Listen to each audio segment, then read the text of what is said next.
Hello, this is Peter Joseph, and you're listening to V Radio. Hello, and welcome to this edition of V Radio. Tonight we have, once again, this time as a primary guest, once again, Mr. Doug Mallette, engineer who works with the NASA Space Shuttle program.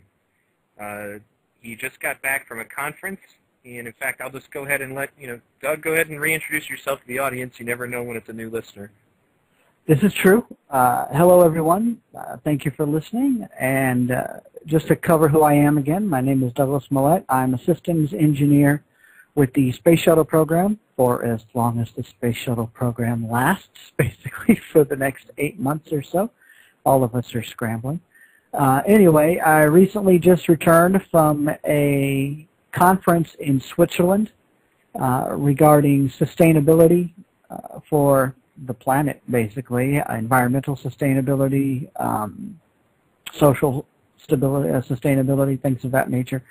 During that conference, I ended up meeting a lot of fantastic people, so we can cover that as the conversation goes.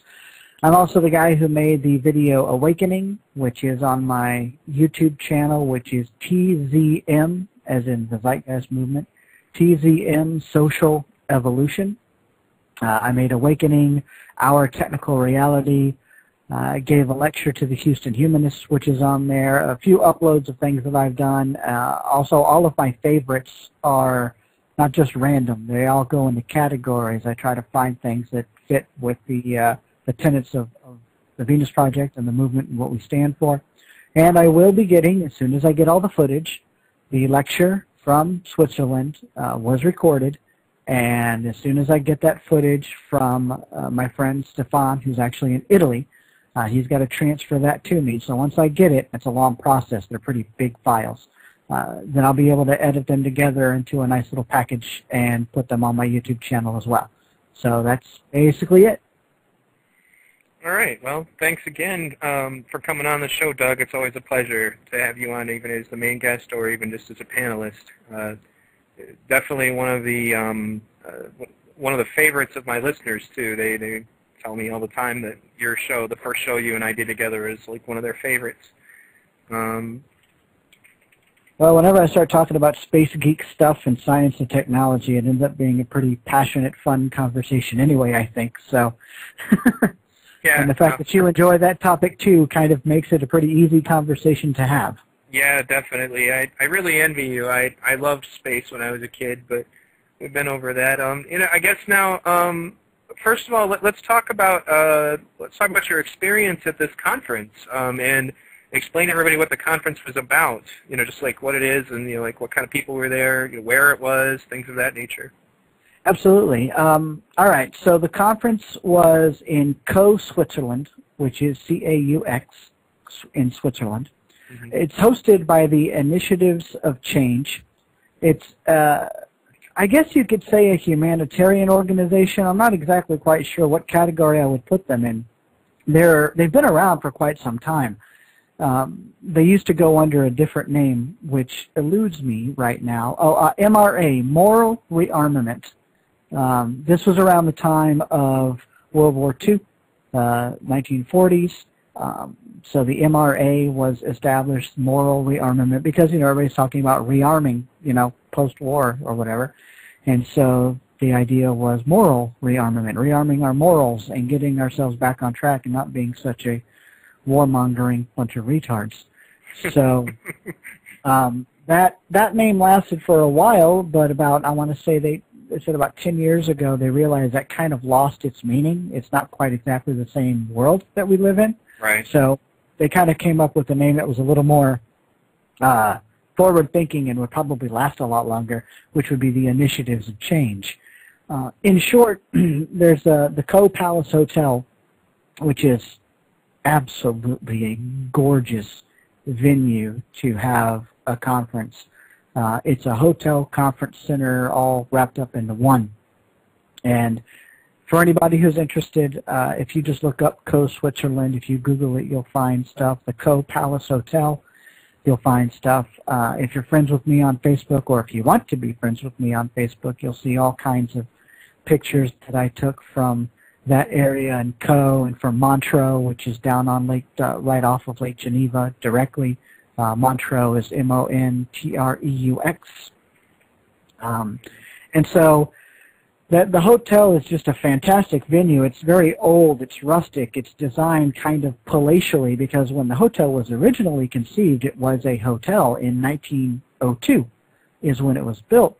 And it was basically the lifestyles of the rich and famous vacation spot to go in Switzerland, with the train kind of newly setting itself up as a place to be.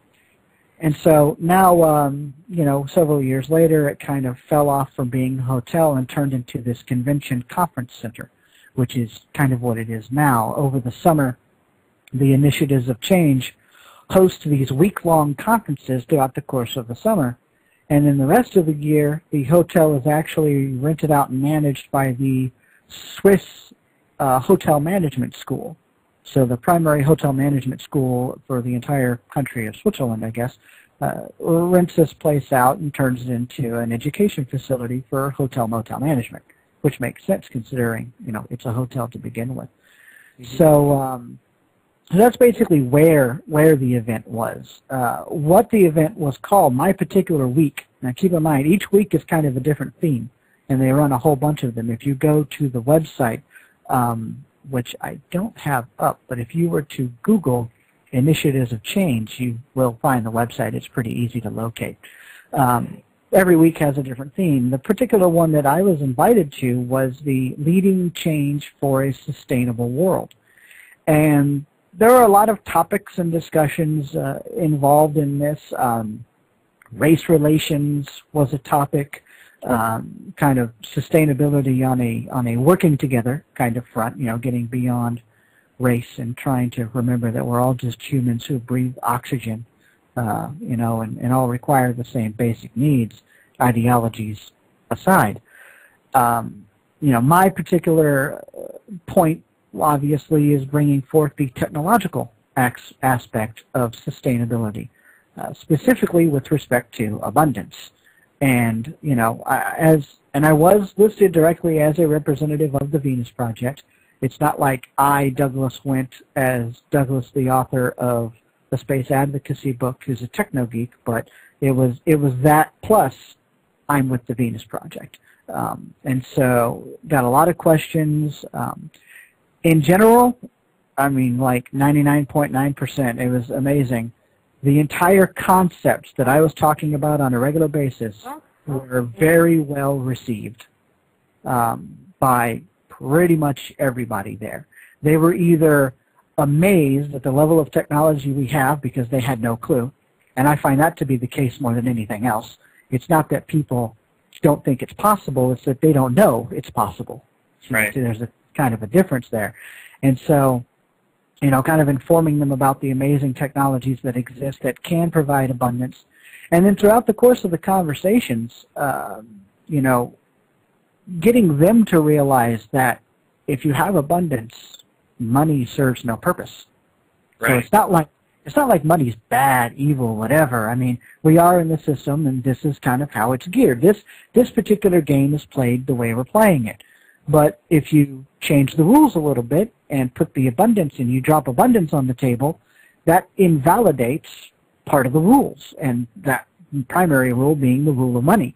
Mm-hmm. and markets, and you know how I go through the analogy of you're not charged per breath, you're not charged for the air that you breathe. Why? Not yet. And well, go ahead. I'm not sure if somebody could can it like Perrier, you know, from Spaceballs. I was just thinking about that. I'm sorry. Go ahead. Canned air. But so until Mel Brooks controls the world, we're screwed. But before then, you know, on a serious note, they get that concept pretty well. You know, the air is everywhere, and it's not something that can be regulated, and it is in abundance. And I'm like, okay, so now by comparison's sake, let's start looking at all of these other basic human needs, quality of life needs, and social needs that humans, you know, need, I guess. Right. And I just started breaking it down. And I actually part of my notes, my most recent note on my Facebook page, is the handout that I gave that basically falls directly in line with the PowerPoint presentation that I gave. And so anybody who wants to know what did I talk about, the only thing they're going to miss are the questions and the sidebars and things like that, but they will get the general gist of what my presentation, my workshop was about. I delivered my spiel kind of twice, in a way. I did it on Friday morning. There was a 10-minute on-the-stage kind of introduction. You really weren't supposed to go into all the meat of what you're talking about because that's what the afternoon workshop was for. Right. So Friday morning, the speakers of the day, and there were only two of us, the speakers of the day would get up, talk about for 10 to 15 minutes what they're going to address later, and then have a nice day. And then what would happen is after the opening ceremony of the day, or the opening meeting broke, there'd be pieces of paper near the front, and each, things going on, parallel tracks. And you would sign up, people would sign up for where they wanted to go. And that's at that point they can kind of select where they're going. Do they need a translator? Because there were, translators there, and you could wear headsets. Just think about the United Nations when you watch them talking and stuff, how half the audience has the earpiece in and stuff like that. That was freely available at this conference. Anybody could talk in their native language at the primary events, and it would be translated for them into their ear. Same thing could be done with the workshops. Now, in my particular case, everybody was, bilingual. They spoke English and understood it well enough along with their native language. In fact, a joke that I heard was, what do you call somebody who speaks 3 or more languages? Polylingual, 2 languages, bilingual, 1 language, American. Unfortunately, you're generally right. Yeah, that's pretty much about right. So it's amazing how many people in Europe, know their native language plus English. And so I found that kind of interesting. But they had the translators anyway, just for ease, because it was supposed to be an international, multicultural, everybody coming together. Let's not let language be a barrier, kind of thing. Right. And so I did my morning spiel, and then, which went off rather well. From what I can tell, I don't have any official statistics on this, but right before I went to my workshop, I was looking at the lists of, and this was even the day before on Thursday, when other speakers were talking, I went to look at the list. The average workshop had about 7 to 8, people at the workshop because there were so many different things going on. And there's also some special intricacies about the conference. The people who attend the conference actually work in the kitchen and the dining room also. You volunteer to help staff some of the functions of the hotel because they run on a skeleton crew over the summer. This is what keeps the hotel costs, the conference costs down. The people who are attending the conference work in the hotel for a couple of days. Right. And so you could end up, and this happened to me on Thursday, I had to work tea time. Yes, there is a tea time. A tea time, which is from 4:20 to 5:30. I had to work tea time, which is right in the middle of where most of the workshops were. So I missed them, but I was able to talk to the people who were giving them. And I went to look at their lists, and about 7 to 8 was the normal. My workshop had almost 20 people there. That's awesome. So I basically effectively doubled pretty much everybody else. Even the guy that I was quote-unquote up against or parallel to, he said he wished he could attend mine. Right. What was his about? He's a gentleman from Canada. Very interesting topic. It's about race relations. His was specifically about race relations and how Canada is perceived to be this multicultural utopia in a way. And he's like, that's bogus. Nothing can be further from the truth. There's serious racial stratification. He had some videos to show that basically, don't let the hype fool you, and we need to pay attention to this not only in our country, as a representative from Canada, but in the world and how to make things better and things of that nature, which I also found interesting. But obviously we were, parallel to each other, so we couldn't attend each other's events anyway. Well, it's interesting about Canada, and me being VTV, I always have a documentary for everything. there are a lot of people that I know, here in the United States who talk about moving into Canada, particularly here in Michigan, because they think they're going to be so much better off. And I do agree. Canada does have a lot better policies in some aspects, but like there's a film called Oh Canada, which you can watch for free online. It's also listed in my VTV's must-see TV on my website, vradio.org, v-radio.org, where you can watch it for free. And Oh Canada, one of the best things about that particular documentary is that the filmmaker had access to prime ministers, like former equivalents of presidents, and he stumped them on so many questions, including Federal Reserve banking, all sorts of stuff. And it was hilarious because in Canada, being the prime minister is not really as big a deal. So he was able to get a hold of like several former prime ministers and kind of corner them. The funny thing is, it's just a teenager too. He's just a kid, and I think that's another way that he managed to sucker them in was because he just said, "Yeah, I'm doing a project. Would you come on?" And then he instead kind of turns on them and starts asking them some really difficult questions. But he kept his cool the whole time, so it put those people in an awkward position because he wasn't being impolite and he wasn't asking illegitimate questions. He was just asking very inconvenient questions. But anyway, I digress a little bit. But yeah, you really should check out Oh Canada if you haven't already to see just how much these problems are definitely true everywhere, including obviously monetary system-oriented problems. And Oh Canada is basically it's kind of like that. There's also Connie Fogel of the Canadian Action Party. If you happen to be Canadian, you may want to check out that party. She's kind of like the Canadian Ron Paul. We had her on a radio show a long time ago. But anyway, so yeah, it sounds to me like you said that things were well received. I mean, can you think of any comments that come to your mind about it, or? Yeah. Well, I'll cover a little bit more before I get into that. Oh, sure. I'm sorry. Go ahead. Oh no, it's totally okay. This is a free flow conversation. I'm all good. I just want to make sure I give you all the cool details and not miss anything. Okay, so it wasn't. The cool thing about this conference is that it was the ultimate in networking and talking to people and randomly. Just so me being the social butterfly that I am anyway, my intent was to try to meet and get to know as many people as I possibly could. And so every breakfast, lunch, and dinner, I sat at a different table with a different group of people, in an effort to try and meet different people and things of that nature. Well, it just so happened, and this is kind of a funny little story, just to give you an idea of the conference. I get there Wednesday afternoon at about 4 o'clock in the afternoon and get myself checked in and all that fun stuff. Heather was there, Heather Odom from England.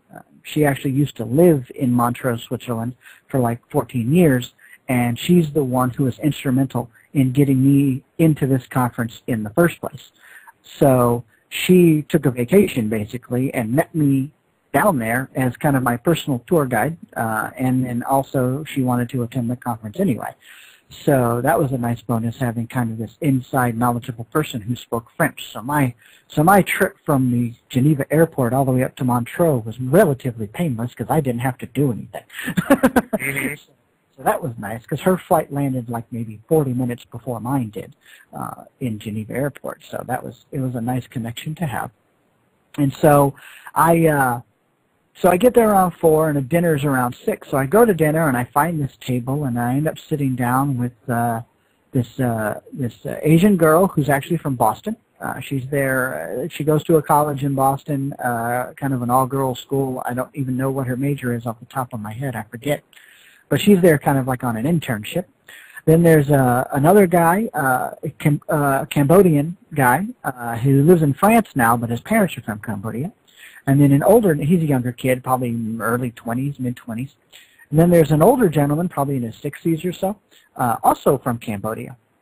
And so I was like, okay, that's cool. So I sit down, I'm just having this conversation, and they're like, what are you here for? And I say, well, I'm one of the speakers for the conference, and that, of course, ends up piquing everybody's interest, and they start asking me all these questions, what are you here to talk about, and all that other stuff. And so, of course, I go into the Venus Project spiel. It's funny. People kind of complain that Jacques always says the same things over and over and over again. Mm-hmm. Once you start talking to different people all the time, you also start developing the same kind of... Yes, you do. same kind of tendencies, because you can only say something so many different ways, and once you have a nice way of saying it where it comes out fluid right away and people understand it, that's kind of what you stick with.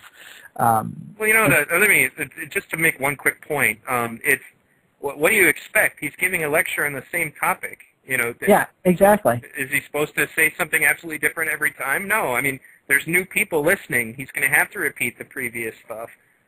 Right, exactly. And so, you know, that's why, although I love the world tour, I don't really need to follow it because I know what he's going to say. So I just think it's cool that they're going to so many places. But anyway, so I ended up having this full-blown conversation. It was very interesting and awesome, and the older gentleman and I ended up exchanging cards because he wanted to keep in touch even after the conference, which I thought was really cool. And it's like, all right, a contact. So I'm looking at the business card, and he is the counselor privy to the king of Cambodia. Wow. So basically, he's like a consultant directly to the king of Cambodia. That was within 2 hours of me being there. I ended up meeting this gentleman. So that's awesome. Suffice to say that, you know, that's a contact that I'm going to continue to work with and see if maybe we can't introduce TVP. I don't want to say ideology, that's a bad word. TVP tenets, you know, thought processes, right, into maybe helping Cambodia become more sustainable, self-sufficient, less. Because right now Cambodia is a little messed up, you know, in political goals, and they've got a lot of conflict and all that. If we can kind of resolve that by using technological methods and providing abundance for the people that live there, even if it's on a small scale, there's your quote-unquote test city, or at least a version of it, if you can do it in parts, to kind of prove the point. And we can get an entire nation, you know, behind it and interested in the concepts. That's a huge step in the right direction, I would think. Mm-hmm. So that was an interesting contact to make, one of many. And so that's the kind of conference it was a very loose, conversational. Yes, there was a schedule of things going on, but there were a lot of it though was free, fun stuff.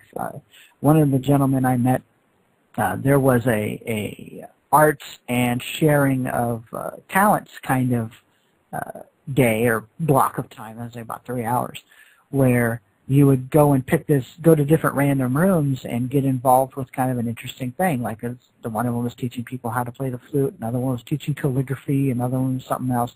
And me and a guy that I ended up randomly meeting there went into this room where they were doing improv theater. And everything was topical, so it was like pick a problem resolution. It's basically a problem resolution theater where you make up your own scene, and then it's funny. It ends up developing from there, and I won't get into all the details of that, but it was awfully hilarious. But I ended up meeting a guy who is originally from Egypt, but him and his wife are major architects, high-rise, big, you know, large-scale facility architects in Saudi Arabia. Right. And so she's even addressed the princes and kings of Saudi Arabia, talking about sustainable engineering for making buildings as passively efficient as possible, such as facing them the proper direction relative to the sunrise and the sunset. You know, making sure the building is faced a certain way, knowing what the prevailing winds typically are and orienting the building to account for that, or designing the building with that in mind to catch the air, twist the air, use the air to drive fans which can generate electricity. You know, different ways to make the building as self-sufficient and sustainable as possible. Don't make it out of glass. You know, she was talking about how it's, for some reason in Saudi Arabia, they just love big glass shiny buildings. The problem is it's like 120 degrees there in the sun all the time. So what you're effectively making is a big oven. And so you've got to burn a boatload of energy in order to cool that place down. Right. And so she ended up, you know, having a lecture on that, which I was able to attend, which I thought was fantastic, about, you know, sustainable architecture. Which kind of goes in line with a lot of the things Jock talks about in sustainable architecture, not just the shape of things, but where you put them, how you orient them, things like that, you know. Yeah, well, that's actually something that, you know, people never really take into account. Jacques does talk about all that, and it's one of the things that needs to go into our designs is, you know, people don't understand when they say, you know, well, how are you going to afford all of this? You know, obviously, aside from the fact that we need the resources, is that when you design things better, you know, there's so much less energy used, you know, that it helps overall. And you know, you might think, oh, okay, so he's going to design his buildings, you know, with the wind, you know, nobody, whatever, that's not a big deal. Now, what if the whole world is doing that? What if the whole world is doing these little things? It all adds up. Right, exactly, and that's kind of one of their prime points when they were addressing, you know, the royalty, and also one of their messages at the conference. And so, you know, I thought that was really cool. Now, they were just attendees. I don't think they were official speech givers, you know, kind of like in the capacity that I was there for, but still had amazing information to share. I ended up interfacing and getting a lot of information from these people, and so I had a nice little small stack of business cards that I ended up getting. And one of the cards was from the Geneva Office Director of Program Development for the United Nations. And so, you know, I'm thinking, okay, so a lot of people want to poo-poo the United Nations, and I can also find plenty of faults, okay? But what is one of the primary things, I mean, if anything, if anybody learned anything from Jacques, what was one of the biggest things that he did to help change people's minds or whatever, you know, to help see about making real change, solid change? Infiltrating the group, getting up to the top level, convincing them, and then weaning it back down, right? Right. That's how he dissolved the KKK. That's how he broke up, you know, racist, bigoted, bonehead groups and things of that nature. So, things of that nature. I say that so many times. Anyway, sorry, sidetrack. I was listening to the interview that I gave back in July, and I realized I said things of that nature about 500 times during the course of that interview. I got to catch myself on that because that started driving me nuts. So, anyway, I ended up making this contact. She delivered a speech on one of the mornings of the conference, and she didn't have a lot of time to hang out because she was basically there she came up on the train. I mean, Geneva's about an hour and 20-minute train ride. So she came up on the train, delivered her speech, and then basically had to zip on back down to Geneva and continue her workday, in effect. So we didn't have a whole lot of time to hang out, but briefly talked to her about an idea that I had for sustainable food production, which was the theme Sustainable World. And so that's one of the things she touched on was food and energy and a couple of other things, that the United Nations has really got to start changing the way they're thinking on how they tackle problems, which I thought was a very welcome kind of speech, the way she presented it. So I'm like, well, what's the best way one of the better ways to affect, you know, to really get the Venus Project on a larger stage, or at least the ideas of the Venus Project, would be to have the United Nations start implementing Venus Project style solutions. Right. To solve problems, and not just, you know, pay it lip service, or, you know, in the case of food, which is what I wrote her about, instead of buying food from multinational, super wealthy food growing bastards, you know, that I think is half the problem to begin with. You know, how do you use that money in a more efficient long-term way? So it's, you know, some people say they teach them sustainable farming or things of that nature. Oh, I gotta stop that. Anyway, things like that. And so I think that's great maybe, you know, 100 years ago, but you've got that old adage, you know, give a man a fish he eats for a day, teach a man a fish he eats for a lifetime. I want to take that to the next level and say, have technology fish for the man so he can do something better with his life. Right. That's basically the next step. That's the Venus Project step, right? So, you know, don't worry about teaching them to farm old school style by raking up the dirt.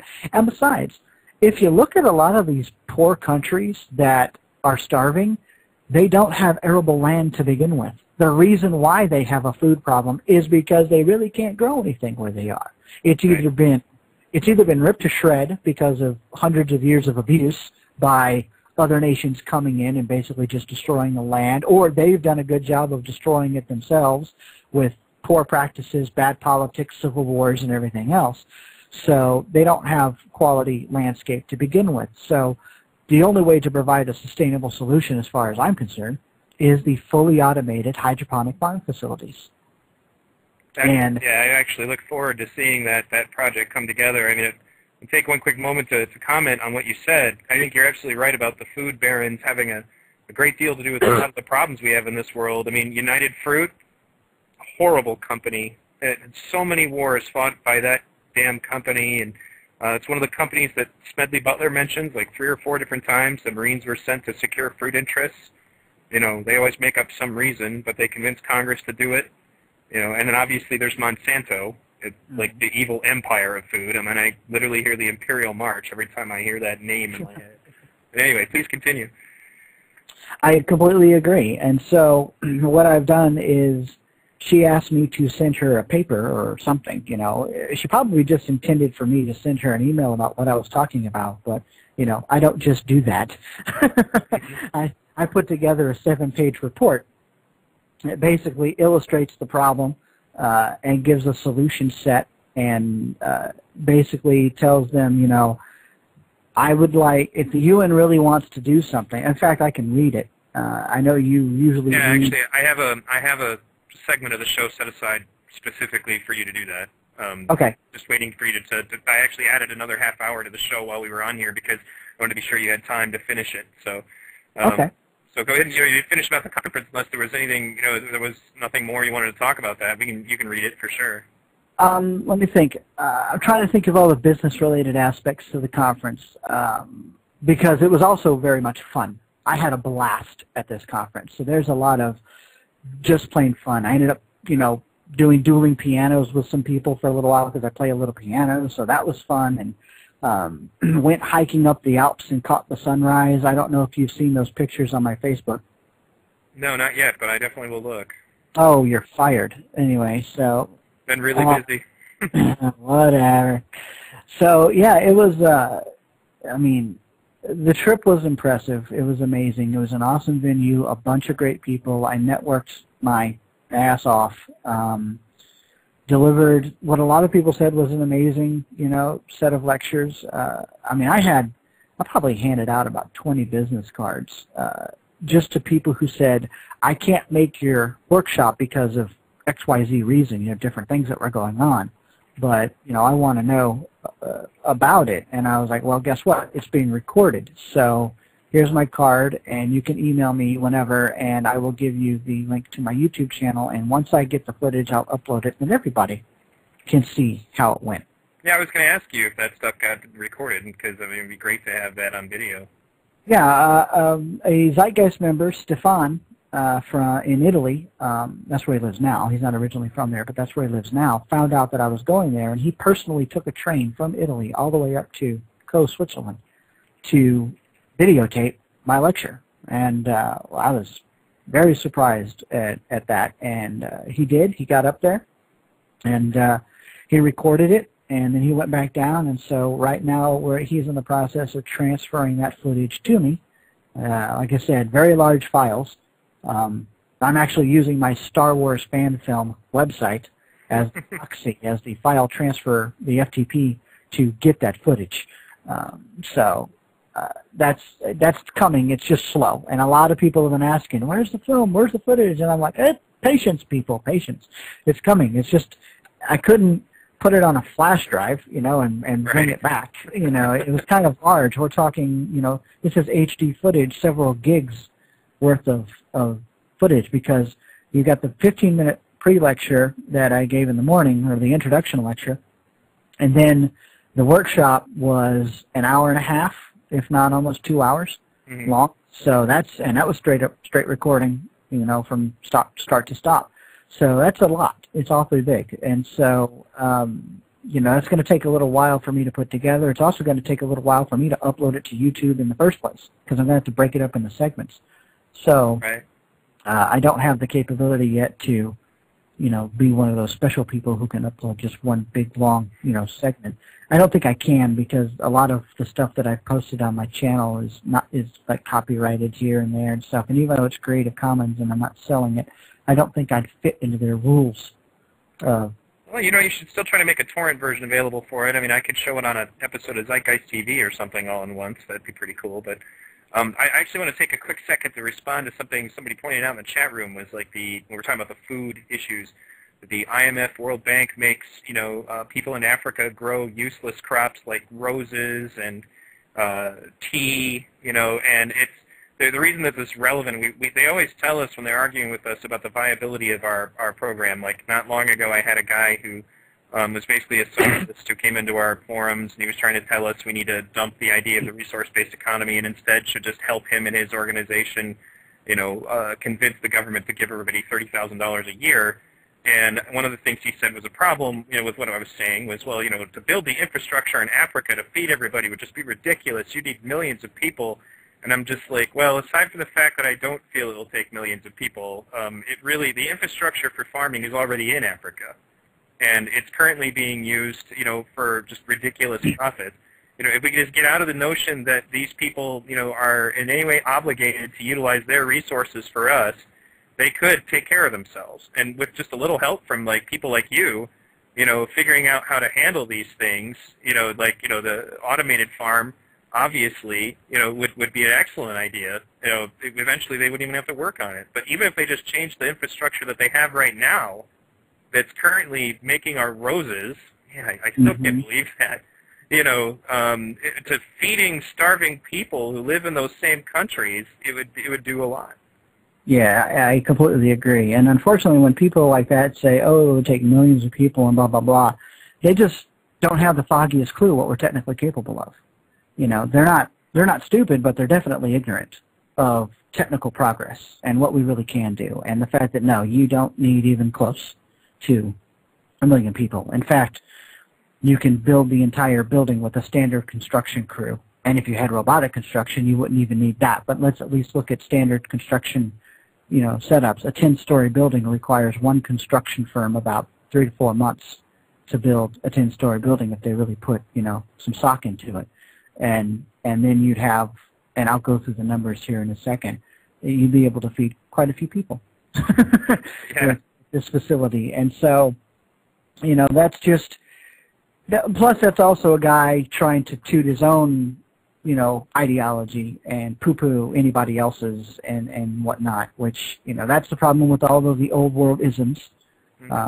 They have their narrow focus, and as far as I'm concerned, and I'm sure you agree, their narrow focus is completely distorted and broken because they don't really factor in the holistic entire world set. And they still want to function with money. Hand everybody $30,000. What the hell's the point of that if $30,000 is worth 30 cents 5 years from then? Yeah, and then they panic when you say the word global, too. That's something I think is seriously holding back the quote-unquote freedom movement. I remember saying this a long time ago because people are scared of the word global, and I said to them, look, if you believe in all this conspiracy theory NWO stuff, there is obviously a global effort on the part of what you believe to be the bad guys, and therefore if you're going to counter it, it's going to take a global effort on the part of the good guys. There's people, in fact, I remember what brought that up was people were asking me why it was relevant to bring Connie Fogel from Canada onto the radio show I was on at the time. I think it was North Virginia Patriots. And, I said, well, it's going to take a global effort, especially in Canada. I was like, if you believe that they're trying to make the North American Union, well, that affects Canadians as much as it affects us.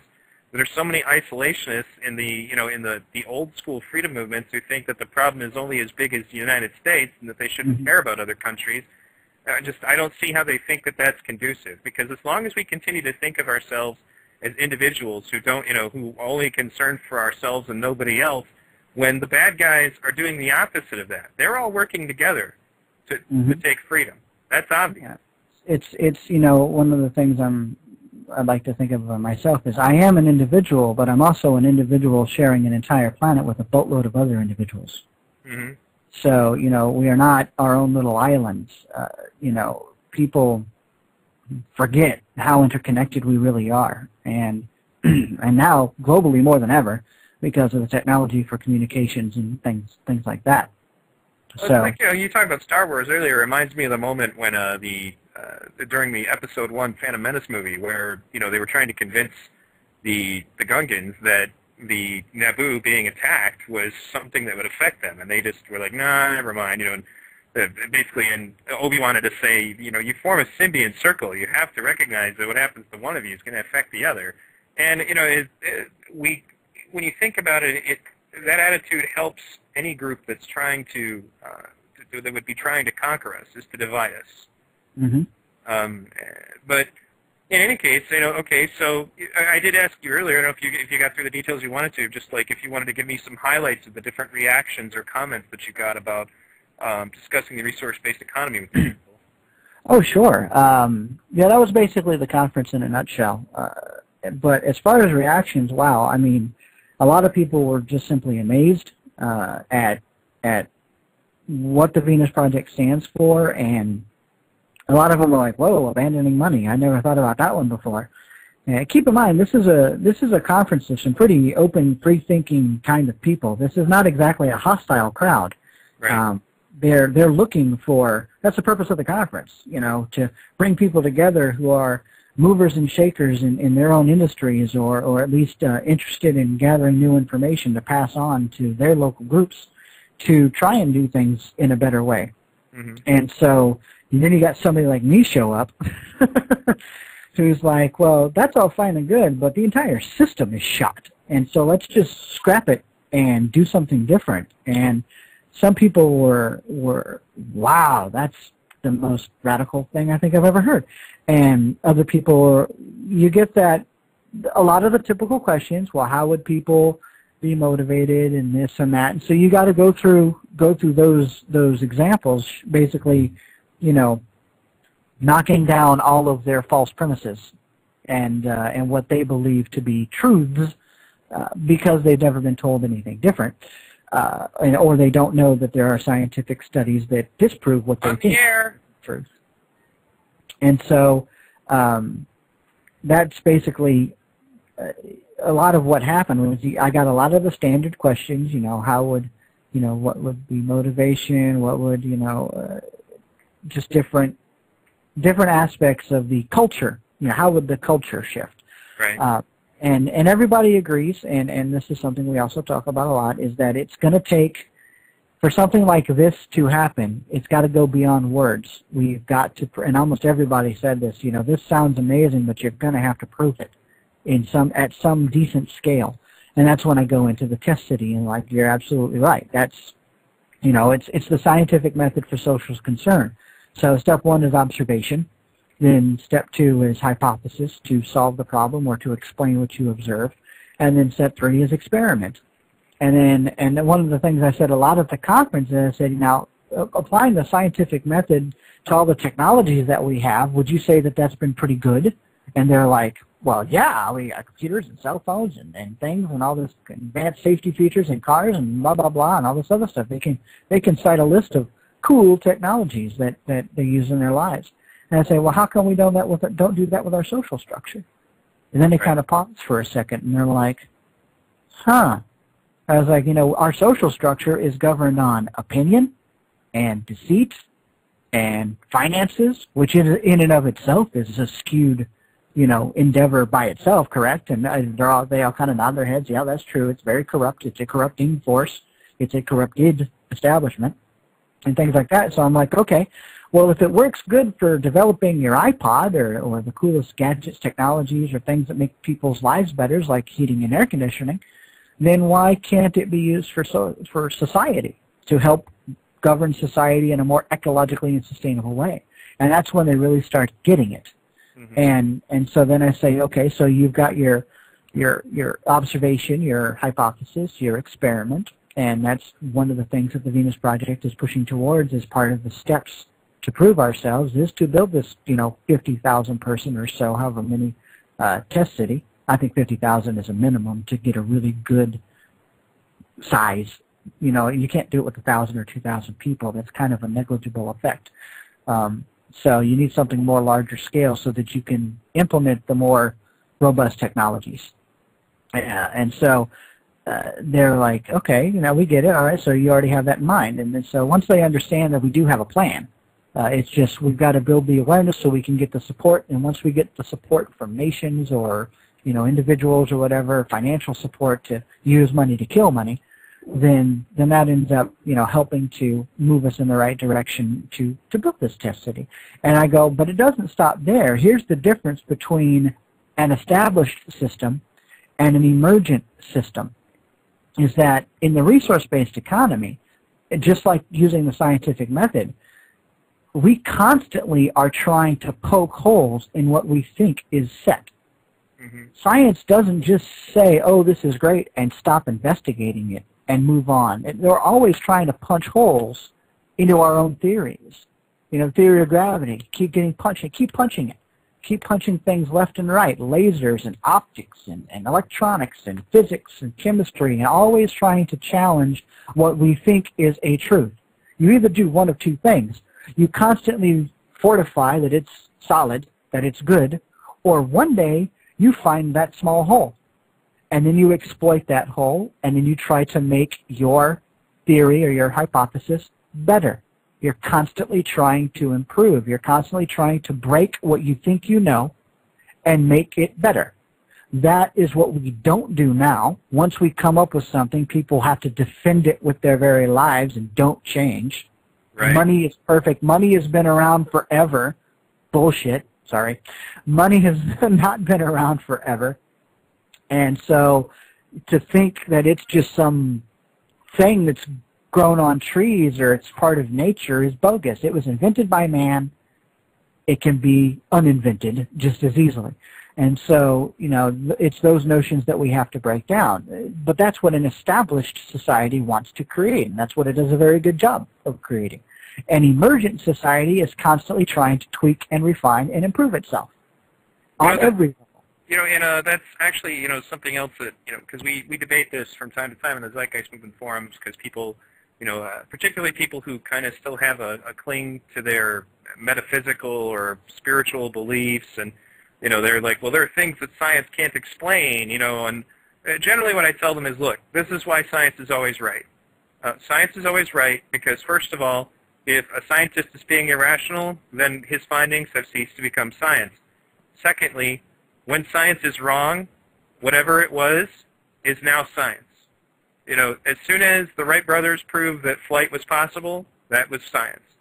There were people who didn't think it was possible, and this is why science is an ideology, so to speak, that is more functional when it comes to determining how you govern yourself, because it's not irrational.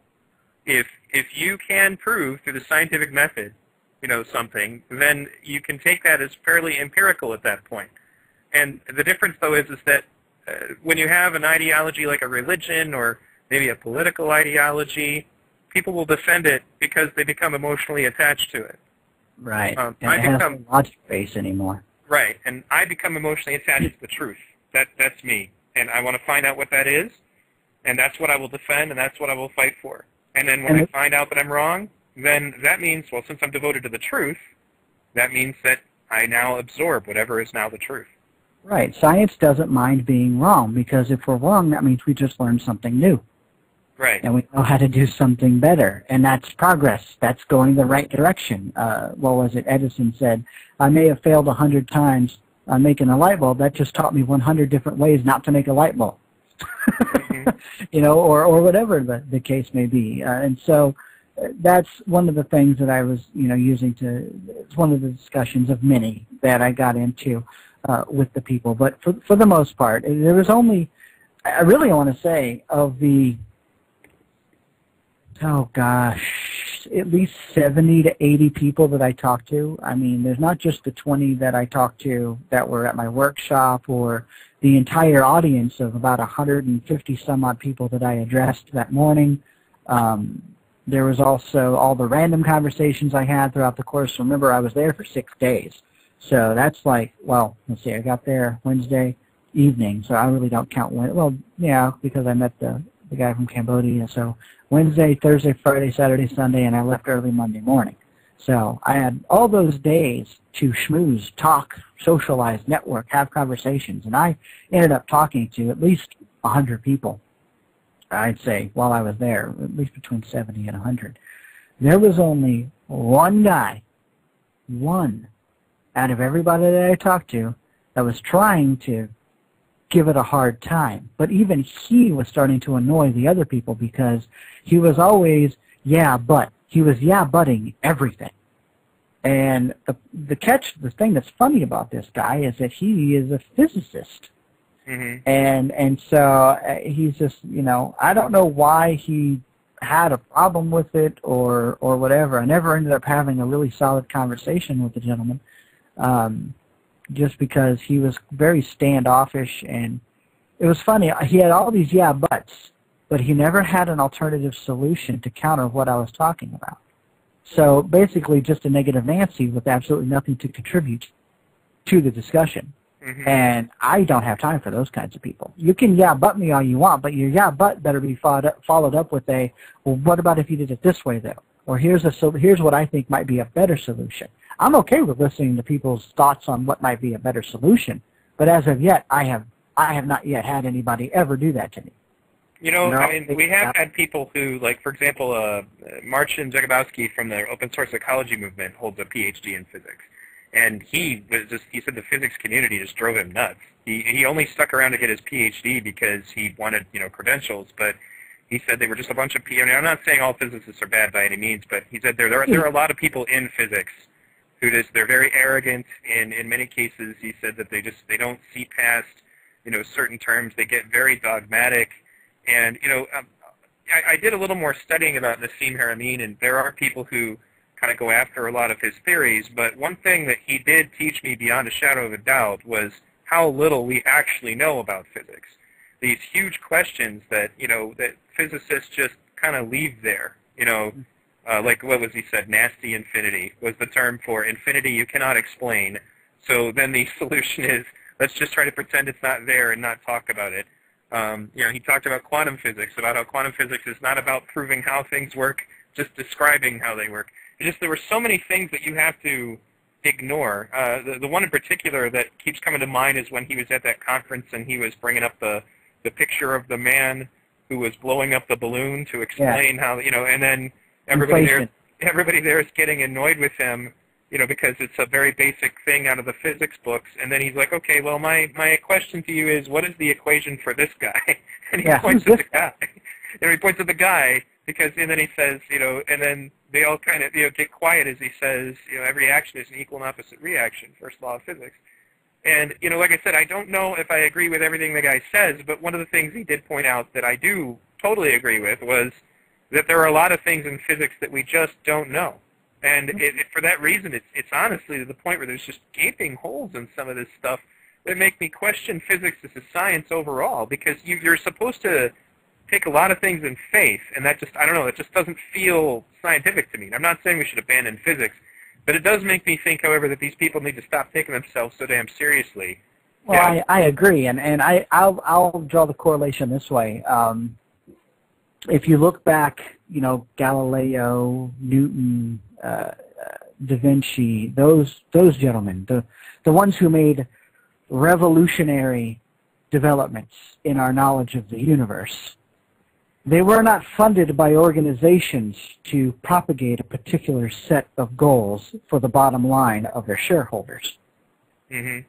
Nowadays, they are. Scientists are funded by organizations, and those organizations have a goal or something, to gain from knowledge in a way. And also, unfortunately, so do the scientists. If the scientists buck the system too hard, they are bucked themselves. And that means they are out of a job, and they can no longer support their family. But if they want to continue getting their funding so they can make their $80,000 a year to continue doing their research in their, cool little environment, they had better sing the same song, or at least stay within, harmonics. I know. I don't think a lot of people realize that, and that's one of the reasons I'm neutral about the global warming debate, and I'm neutral about the drug debate, because there's so much money to be made in both of those arguments that I can't honestly trust any scientist in this situation, because there's so much money wrapped up in it. And I believe it has been bastardized, by profit interests. Not that the scientists are, greedy, maniacal. That's not what I'm talking about. I think a lot of them think they're doing good work. But when your livelihood depends on a certain set of guidelines that seem to be the norm, you're hard-pressed to do what Galileo did, was to tell the church you're a bunch of idiots.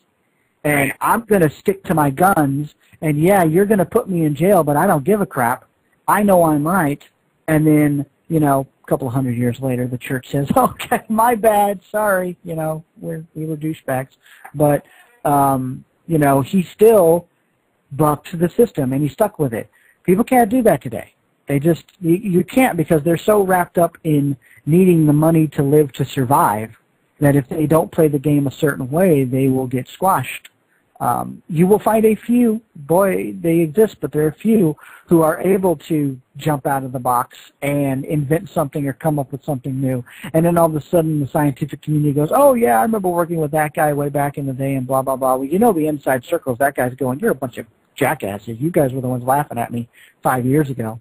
Right. And now I went off and did my own thing, and I made my own small company, and I barely made it. My family struggled, but, we were able to do it. That happens, but not as often as I would like to see. So I think one of the biggest booms you're going to see in the scientific community is when we do switch over to a resource-based economy, that once that money, anchor is gone, I can just imagine the crazy stuff that scientists are going to go off on. Completely weird tangent. I'm sure the theory of the electric universe is going to be, researched to the nth degree. The theory of infinite black holes, like what Nassim talks about, is going to be researched like crazy. Things that are laughed at now, that are not mainstream, are going to suddenly be just open for anybody to just go for it. What are you going to lose? It's all knowledge after that point. There is no making a living at being a scientist. There's only being a scientist. And everything else is set. Your family, your life is good. So just research whatever the hell you want. And no matter how crazy it is, you might accidentally find a kernel of truth.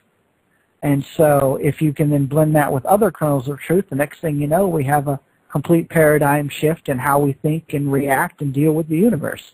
I don't think that's possible now. I think we've gotten so stagnant because of the monetary system that it really does hamper scientific progress. It definitely puts a major restriction on space exploration. Colonizing Mars is not profitable. I see no way in this current system how we are ever going to really build a robust infrastructure to live on Mars and go back and forth, because who the hell is going to pay for that? Governments aren't going to do it. They don't have the resources. They're already bankrupt. Private industry isn't going to do it, because what's the profit to be made off of a dead planet? Right.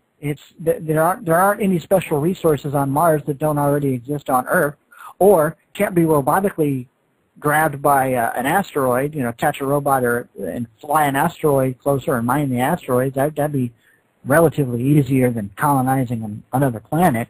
So where's the motive to really do it? I can see the moon being a cool place, but altruistic, straight-up space exploration for the purpose of space exploration? No. Everything's too profit-motivated these days. So once we get out of that, then we move on.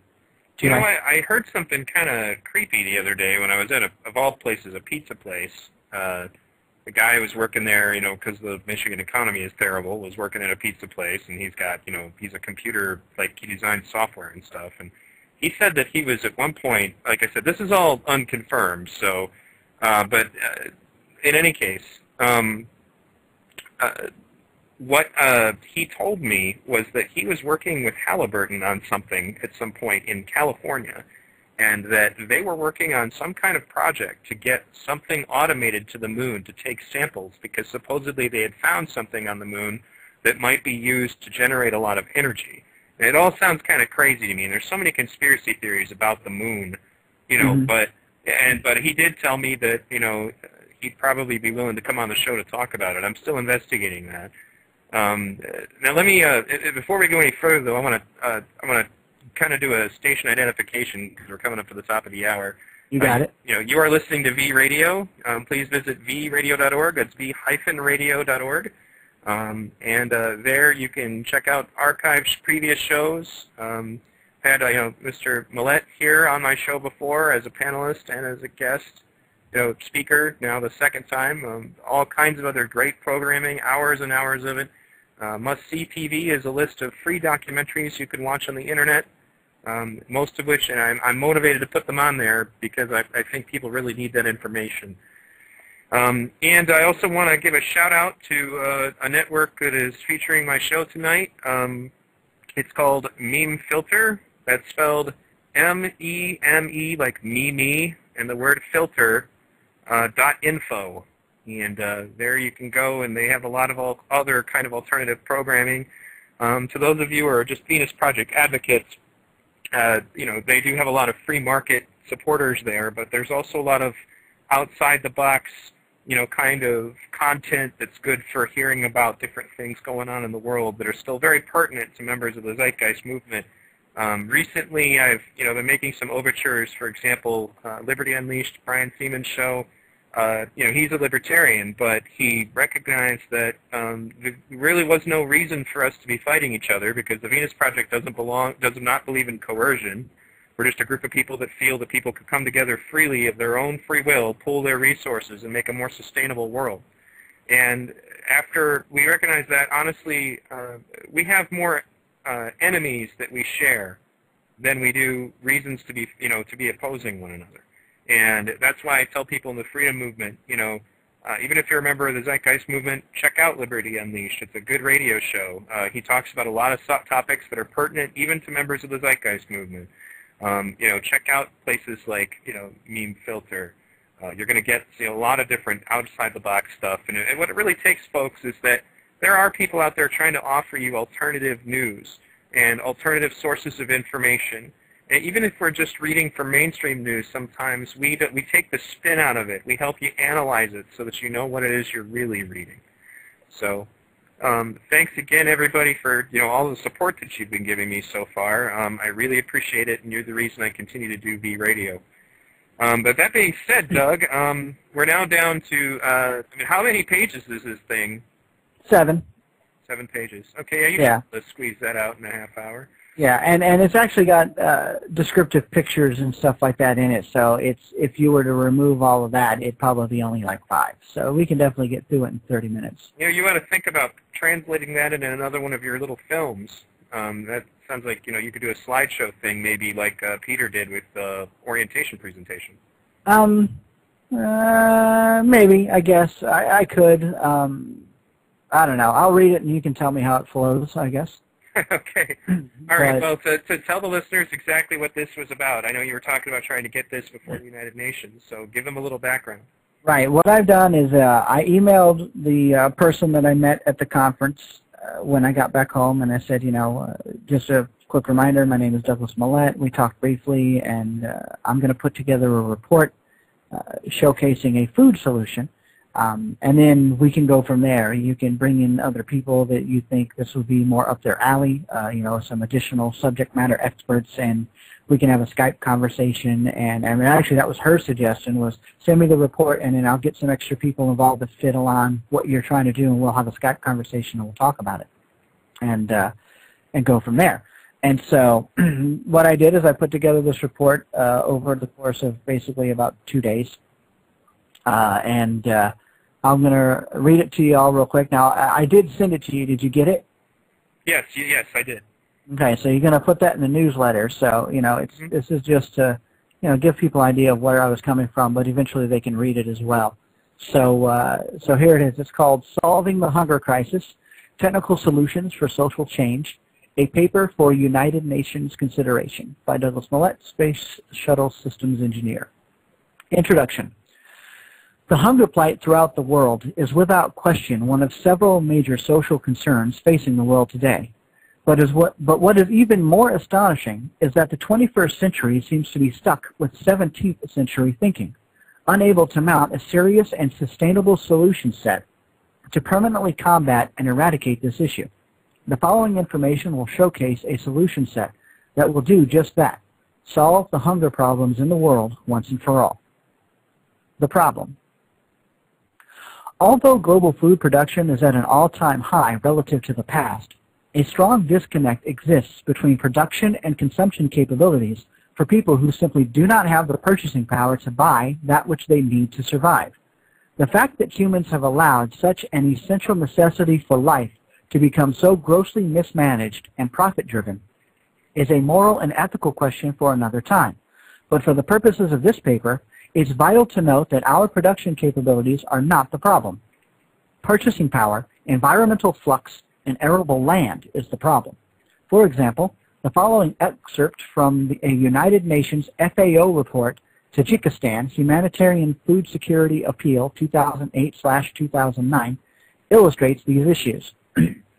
The people of Tajikistan are in urgent need of assistance to restore food and security following 2 years of unrelenting economic, environmental, and social shocks.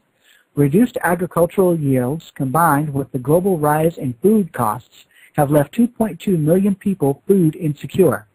This situation has further eroded the asset base of already impoverished families. Currently, 53% of the population lives on less than $1.33 per day in U.S. dollars. Only 7% of the land in Tajikistan is arable.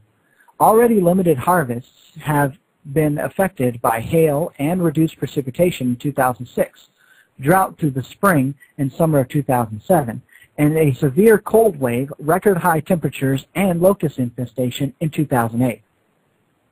This is but one location in the world that is subject to these conditions, and there are many more which can be found on the FAO website, www.fao.org.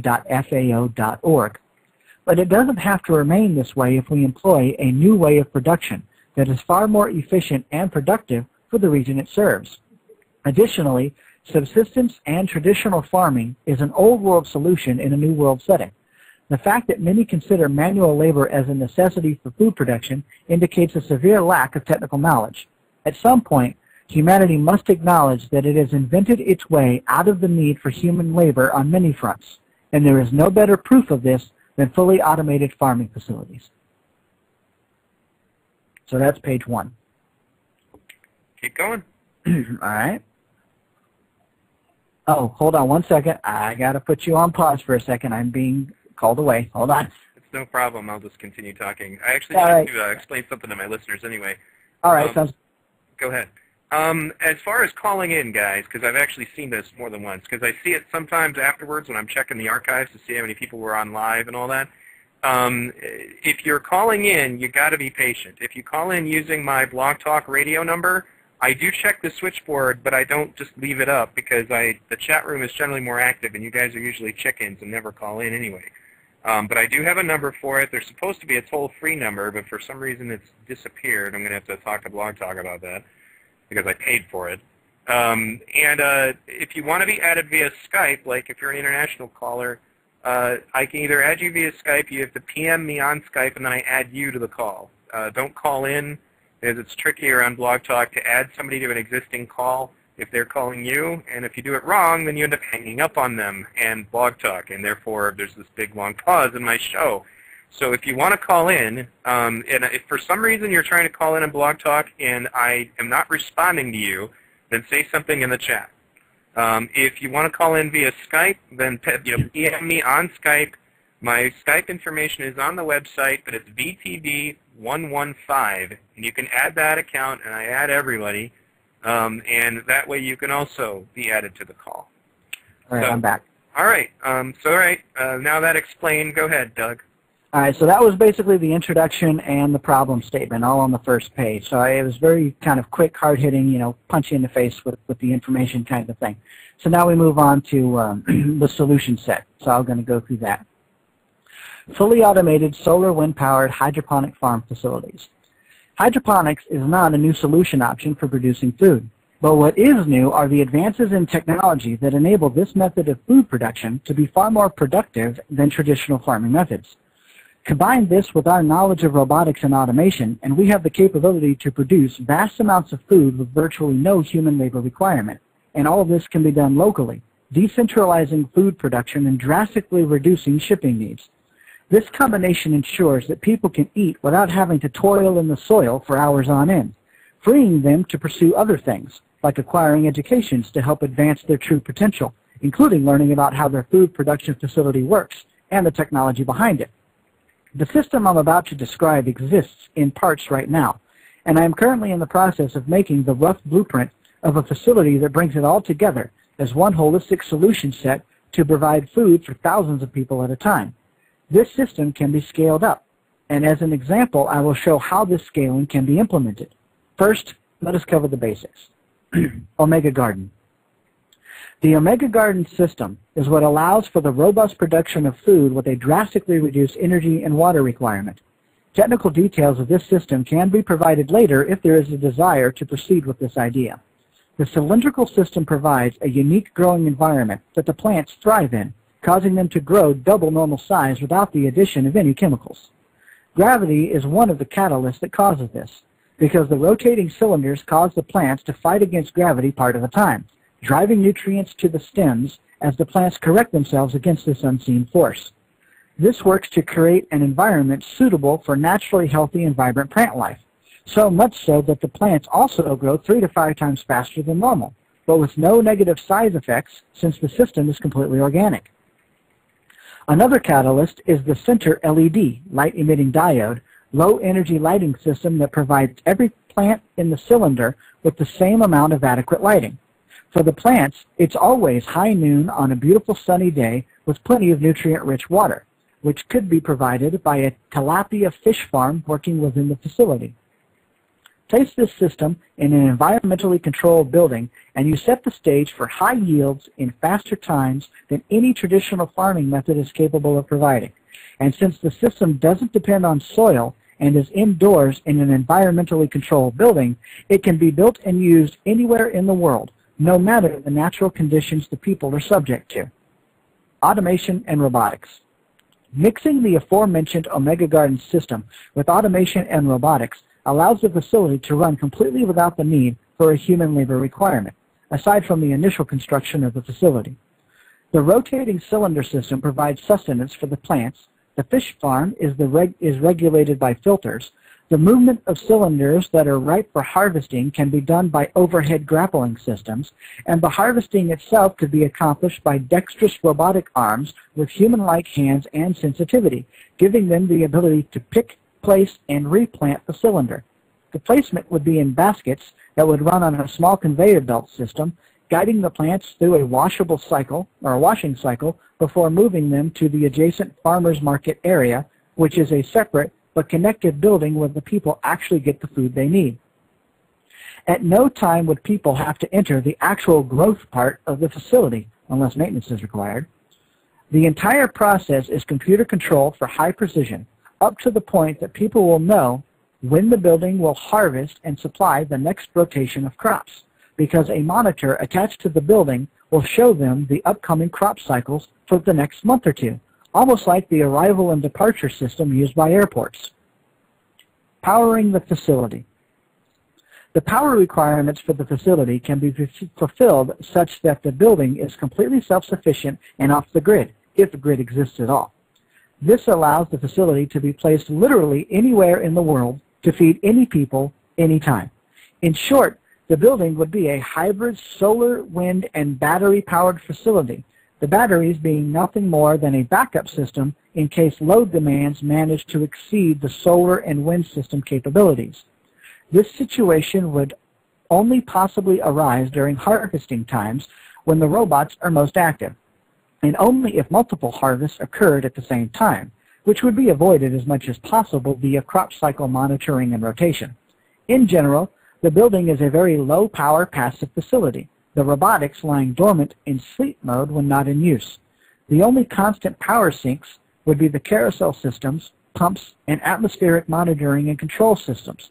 The details of the power requirements will be determined by the design of the facility, which will be completed by a team of engineers.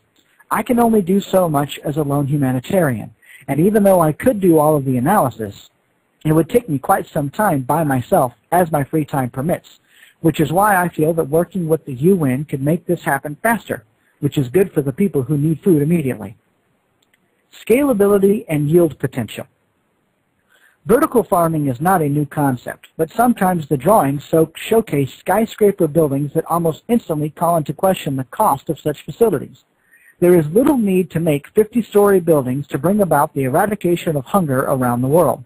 What's necessary are smaller, more locally driven buildings that cater to specific regional needs. Additionally, there is this notion that the building must exist to facilitate natural sunlight as a means by which to grow the food. But in the previous sections I showed how this is not the case.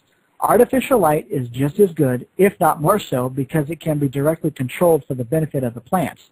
And the old argument of powering such a facility is no longer a valid argument when one considers all the clean energy options available that can work together to provide more than enough energy to run the facility. Additionally, depending on natural light automatically adds a geographic restriction to where the facilities can be placed, and seasons and weather conditions add additional impacts to the efficiency and productivity of facilities that are dependent on natural sunlight. With that said, here is a plausible scenario to consider regarding the yield potential of a simple vertical farm facility using the technology I've already presented. This was the scenario that I used when discussing the sustainability of food production in my lecture given at the Co-Switzerland Initiatives of Change Conference on Friday, August 6, 2010. The basis of this scenario uses a 10-story vertical farm facility that assumes a 1-acre footprint, basically a 200 by 200 foot building, most of which could be underground for security purposes. Each floor houses enough Omega Garden systems to have the equivalent farming surface area of 10 acres. Therefore, the entire building represents 100 acres of farming surface area. Since the plants in this system grow to double their normal size relative to using traditional farming methods, the equivalency is doubled to 200 acres. Factor in the 3 to 5 time growth rate increase, meaning that in the time it takes to grow something in one standard crop cycle, you can actually rotate 3 to 5 crop cycles in the same amount of time, and this increases the yield potential to between 300 and 500 acres. I used 400 acres to split the difference. Knowing this, consider the following scenario. According to the U.S. Department of Agriculture, 1 acre of land can grow 20,000 pounds of potatoes. Potatoes are typically sold in 5-pound bags for a family. So by those numbers, 1 acre supplies potatoes for 4,000 families. Therefore, just one vertical farm building with a 400-acre equivalency would then supply potatoes for 1.6 million families. The average family size in America is 3 people, meaning 4.8 million people would be fed by this one potato building. It can also be looked at in a different way. 96 plants can be grown per cylinder. There are 4 cylinders per rack. There are 6 racks per stack. Therefore, each stack produces 2,304 plants. If you have 200 stacks per floor, you can grow 460,800 plants. If you have 10 floors, that's 4.6 million plants of one species. However, for the sake of diversity in the system, each floor could grow a different plant, fruit or vegetable, meaning one building could provide 10 different species of food for over 450,000 people. Looking at just a single-story building of similar dimensions, 200 stacks on the floor could be subdivided into 10 different plant species, 20 stacks per species. Since each stack yields 2,304 plants, this provides food for just over 46,000 people per species. And there are 10 species grown in this single-story building, all requiring little to no human labor requirement for the production of the food. This system can be scaled down for smaller regions or up for mega-city populations by just constructing more buildings. Summary. The analysis above should leave you shocked and amazed. We have the technical capability to seriously wipe out hunger in the world, but we cannot rely on old-world methods to accomplish this. Food can be made abundant for all people, and it is time that we start doing so. As I mentioned early in this paper, the fact that we humans have allowed such an essential necessity for life, food, to become so grossly mismanaged and profit-driven is a serious moral and ethical question that needs to be addressed, especially given the technical capabilities I've shown that can locally produce vast amounts of healthy, unmodified organic food for the world's people, without the need for human toil. The time has come to do the right thing, and I, for one, refuse to sit back and patiently wait for someone else to do it. However, in order to magnify my efforts, I would prefer to work with the United Nations and lead a team whose goal would be to have an operational facility in place within a year. The next step is the systematic development and establishment of these facilities around the world until not one human being goes hungry. I truly hope this paper strikes a chord with the United Nations, so much so that we can work together to make this vision a reality and relegate the hunger issues of the world to a page in the history books.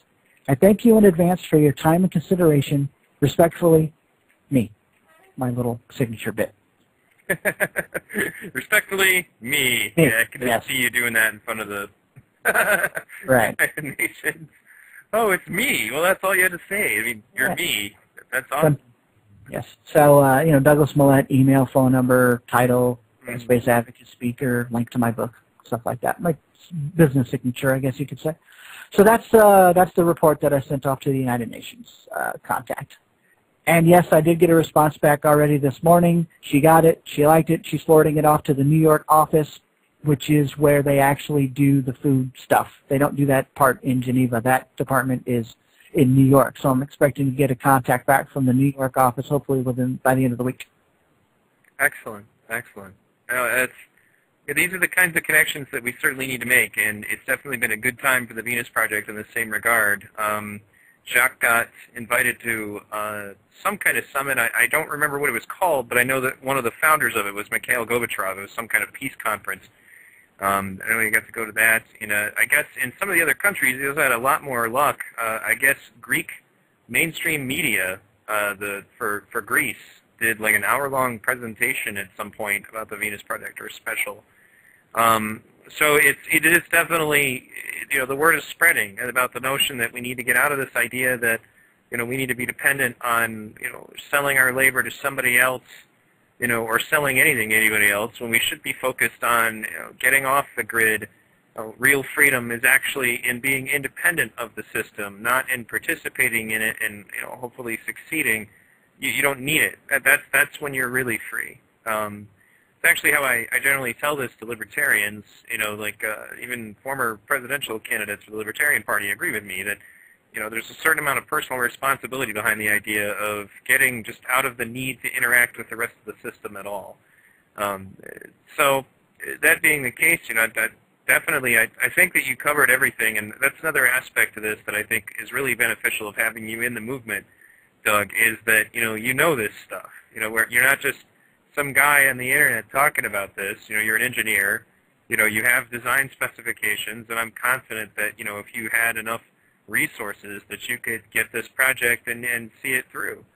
And that was another thing, actually, that we talked about this a little bit earlier, is that on a different show, where you may have read it at some point. I don't know if you listened to the link. Are you familiar with Daniel Pink and his discussions about what actually motivates people to work? Yes. And in fact, that's one of my favorites on my channel that I reference people to about the motivation of money and, well, the fallacy of the motivation of money. Right, and that basically only, basically there are a lot of people, for example, I feel, would volunteer to help with things like this. The thing that keeps me from volunteering is not a lack of willingness. It's the fact that I have monetary concerns. I can't just pick up and go to Africa, because if I do, my house isn't going to be here when I get back. And right, exactly. That's what's stopping me, nothing else. If I could, just like me, do it. I mean, I can't, as much as I would love to do this hydroponic automated farm facility full-time as my job.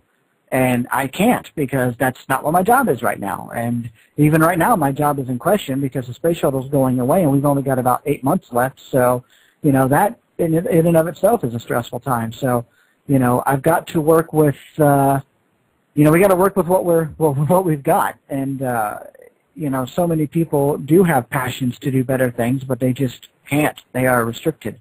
So I'm hoping, cross my fingers, that approaching the United Nations, an organization that, has the resources, if they only use them the right way, they have the resources.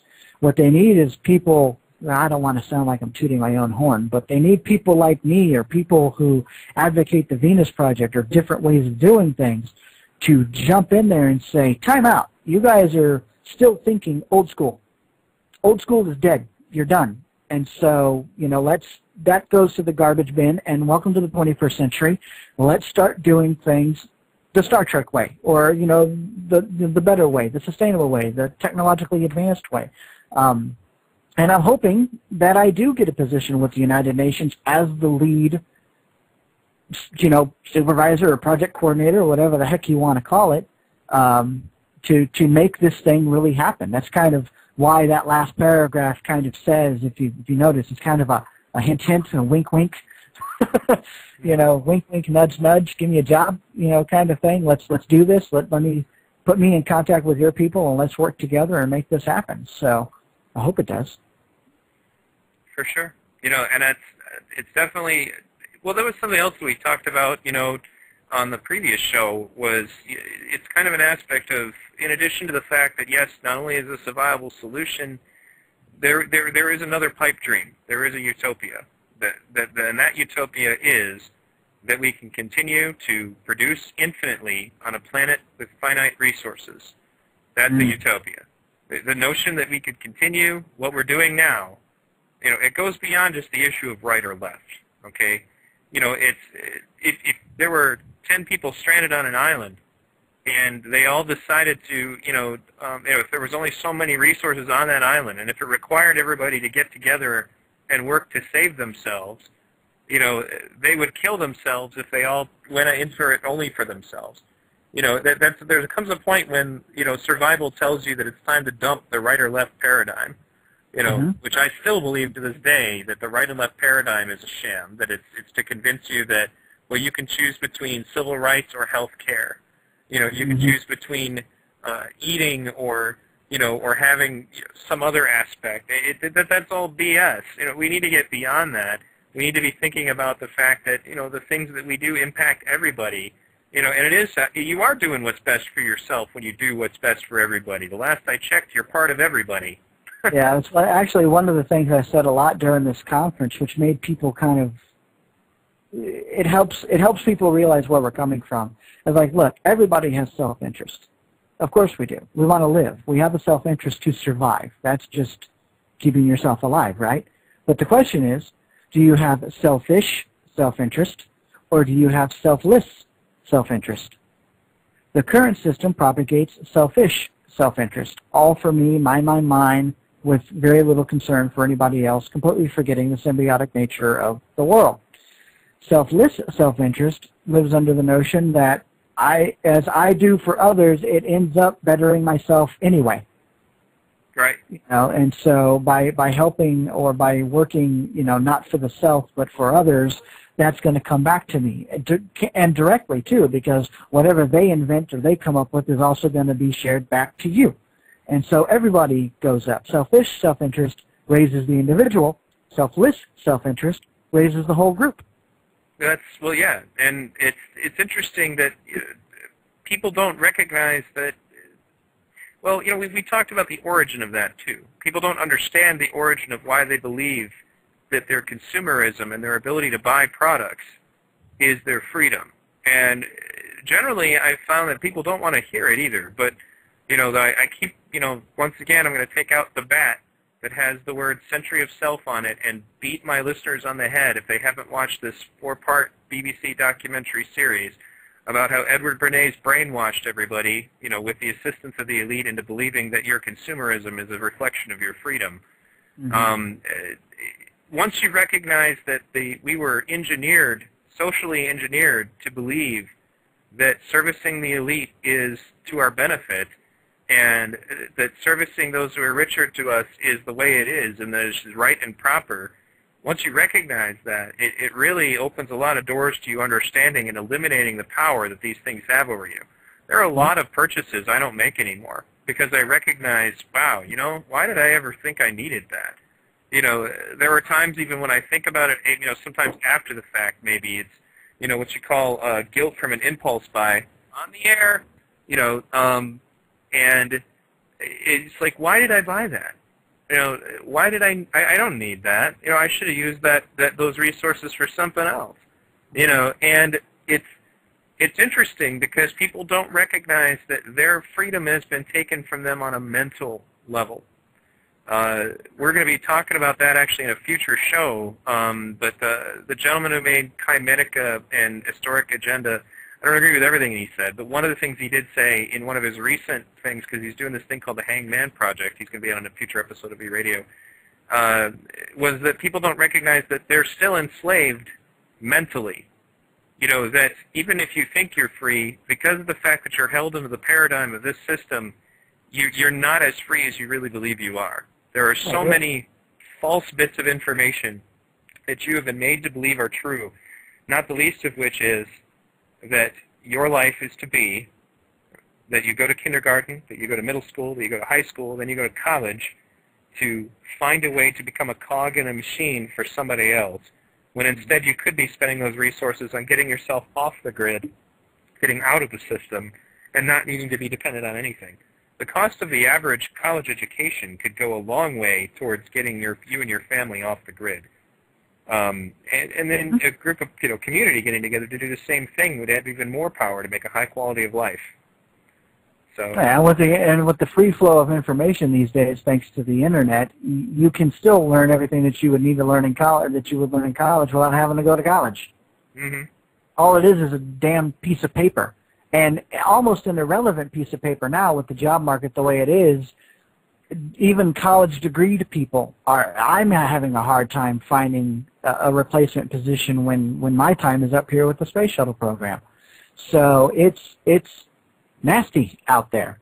There's way too many people with all these blown up educations, which is, probably sounded like a good idea to start with, but is relatively pointless now unless you've got 15 plus years of experience, because this is an employer's market, not an employee's market. And so considering the space industry is going to tank and all these high-tech people are now losing jobs, the companies hiring can be a lot more picky about who they want. And that really makes it difficult for most of us.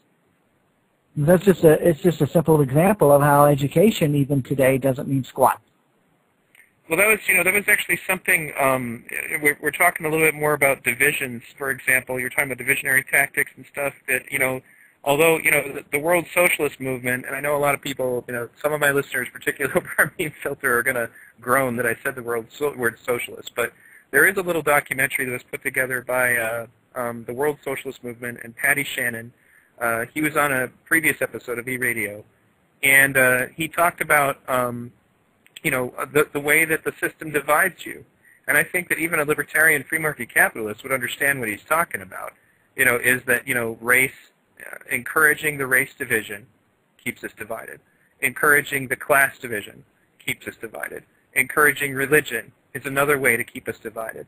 And this prevents us ever from really recognizing that Rex, the person he used in his little analogy, kind of told a parable, a story about a boy in a classroom who was given power over all the toys, and how it was in his best interest to keep us all turning on one another and not recognizing that there was another problem, that needed to be dealt with. It's to the benefit of the people on top that we are forever fighting one another, and that's one of the reasons I see this happen in the freedom movements all the time, like fighting over, for example, the global warming debate.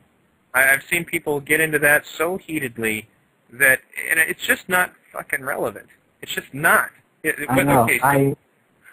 Okay, so we stop polluting the air, and then we don't get acid rain. Okay, we know that getting rid of that will get rid of acid rain. Acid rain is bad. That's an established thing. Acid rain is not good. It's caused by pollution. We know that. Do I believe that there should be a carbon tax? Obviously, that's silly. You don't barter for pollution. Right. That's the political side of the science. It's so bastardized and retarded that it's not even funny. But because of that, you end up in situations like, Annie Leonard makes that really awesome Story of Stuff film, 20-minute presentation about why we can't continue the linear consumption cycle on the finite planet. People like that. But then she does another film about the story of cap and trade, and so now all of a sudden there's all these people who don't want to listen to Annie Leonard anymore because she has a position on global warming. Mm-hmm. Who the hell cares? I know that widespread pollution is a stupid idea, okay? Whether it's causing global warming to me or not is irrelevant. There are so many better things.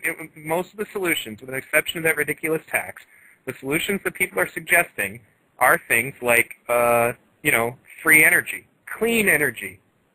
Free and clean. What the hell is so bad about that? Right.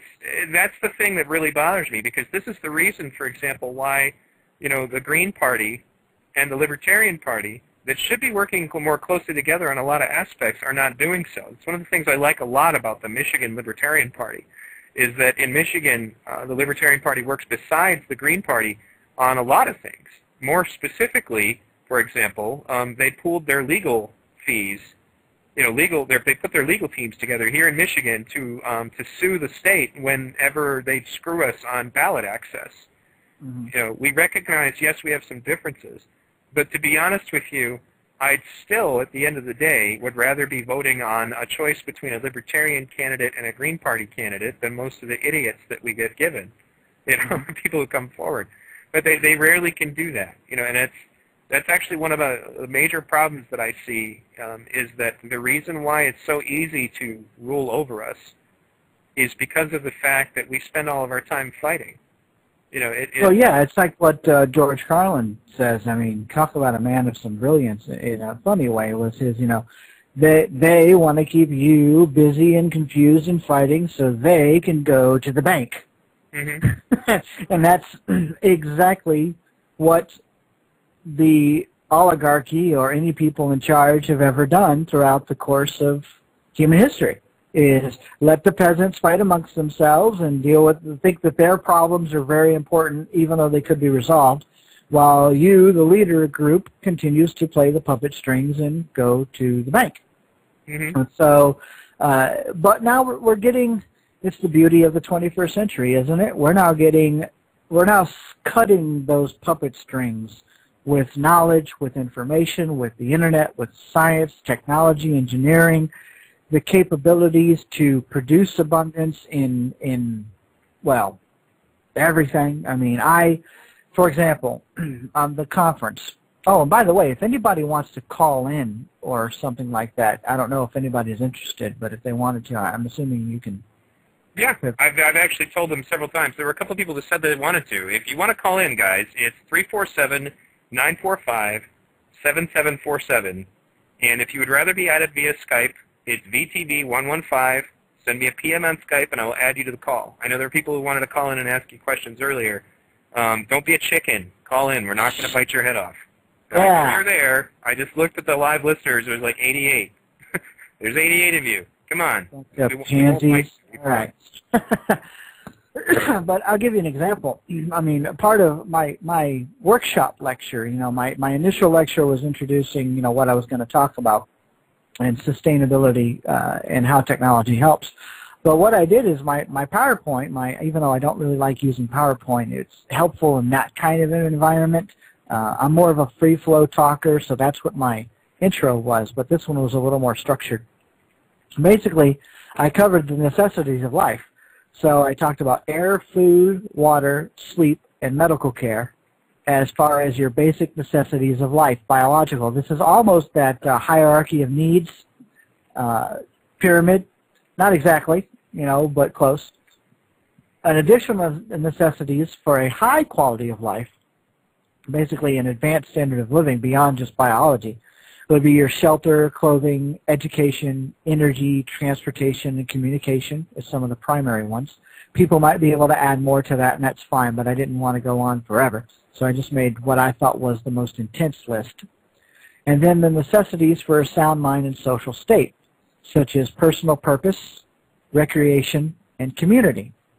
And it was the necessities for sound mind and social state were pretty much governed, or that is influenced by your quality of life and your biological needs. So if you have abundance or quality solution sets for biology and quality of life, your sound mind and social state kind of just falls along with it. And we've seen the research studies, and I'm sure you have too, and we talk about it all the time, how your environment dictates your behavior. dictates your personality, dictates how you react to things and how you perceive your life and social and mental state, is very much environmentally driven. And so then I systematically go down throughout the course of the hour and a half or so lecture of breaking down abundant solution sets for air, food, water, clothing, sleep, medical care, energy, shelter, yada, yada, yada, with links, with references, so that no one can say I'm just talking out my behind. I've got proof. There it is. Boop. And so, or direct examples that they can look up themselves and verify on their own. So that's a very important step when debating with people and things like that, and trying to get past, like one of the things you mentioned was these false choices that were given. Oh, you've got A or B. That's it. And there's an argument. I forgot the Latin term for it, but you know how you've got the one where, ad hominem, where people attack, people. There's one that's the duality argument. You're given just two choices. I forgot what that's called in the Latin term, and I bet somebody knows. But that's what we seem to be given. It's another thing George Carlin says. You're given 37 flavors of ice cream, but then you're only given 2 political parties to choose from. Like, what kind of BS is that? You should have just as many political parties to choose from and ideas to latch on to as you do ice cream flavors. So it's this false, bogus notion of freedom and choice that we are indoctrinated with, when in fact it's completely not the case. That was actually another aspect that people think about. You think you have freedom of choice. You generally don't really. It's kind of a matter of they give you certain products, but you think you have freedom of choice. Then they manipulate the market to ensure that you only have the products that are the most profitable. That doesn't mean they're the best products. And in a theory, in a real free market, that isn't possible. The problem is that when things like, one of the problems that I have is that a lot of the principles set down by people like Ludwig von Mises and things of that nature, were so long ago that you don't take into account the power of things like advertising and the power of things like adding things like Edward Bernays' knowledge of psychology to advertising. Study about the fast food industry sometime, and then you'll understand why, in order to keep my children free, once again, freedom of the mind, I don't let them watch commercials. And this is the reason why when I drive by McDonald's, they don't scream their heads off wanting McDonald's. And it's because I've kept their brain free of that garbage. I actually did it a different way, but so kind of along the same lines. There's a woman who did I guess you could say it's an experiment with McDonald's. She has a cheeseburger that she's had for 4 years from a McDonald's Happy Meal. It looks like a perfectly fine, decently fresh, off the grill McDonald's Happy Meal. The fries have not changed color or been attacked by bacteria. The burger has done nothing but shrunk. The bread has become hard, but the pickles and everything are there. I mean, and it's not like she put it in a vacuum case. She just set it out, and it did not do what food is supposed to do. Food is supposed to be attacked by microorganisms and broken down and turn moldy and nasty. That's nature. That's how it works. McDonald's, she has a 4-year-old burger, and it doesn't look messed up. Wow. That should give you pause.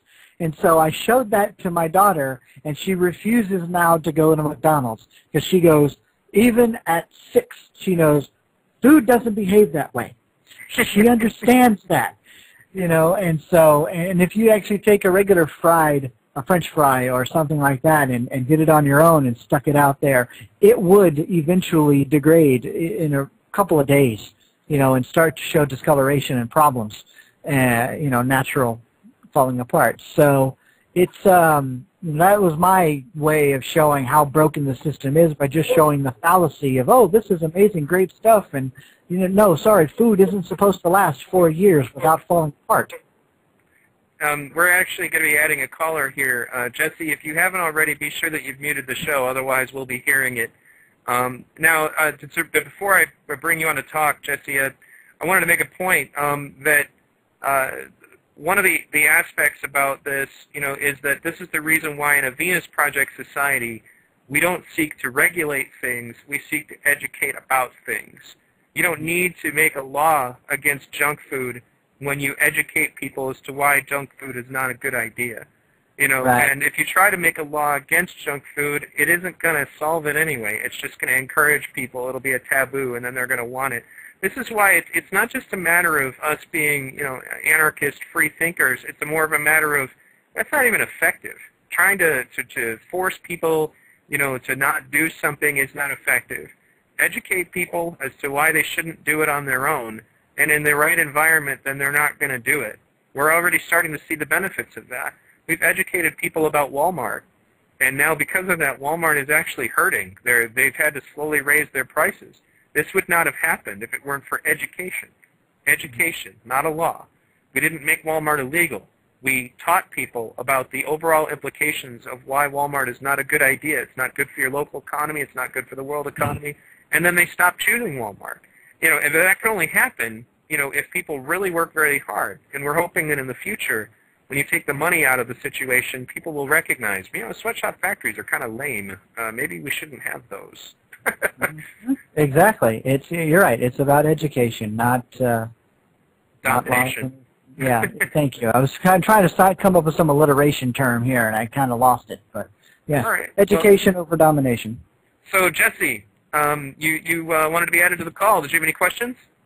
Yes, I actually have a couple of comments as well to add to the education thing. I think that critical thinking is really important. If we didn't have those critical thinking skills, you can't discern between, you know, like when we talked about global warming earlier, if what is true and what's not. You know, when you start to learn those critical thinking skills, I think it's really important to, you'll be able to see those differences in what's false and what's not. I think my biggest question is to Douglas.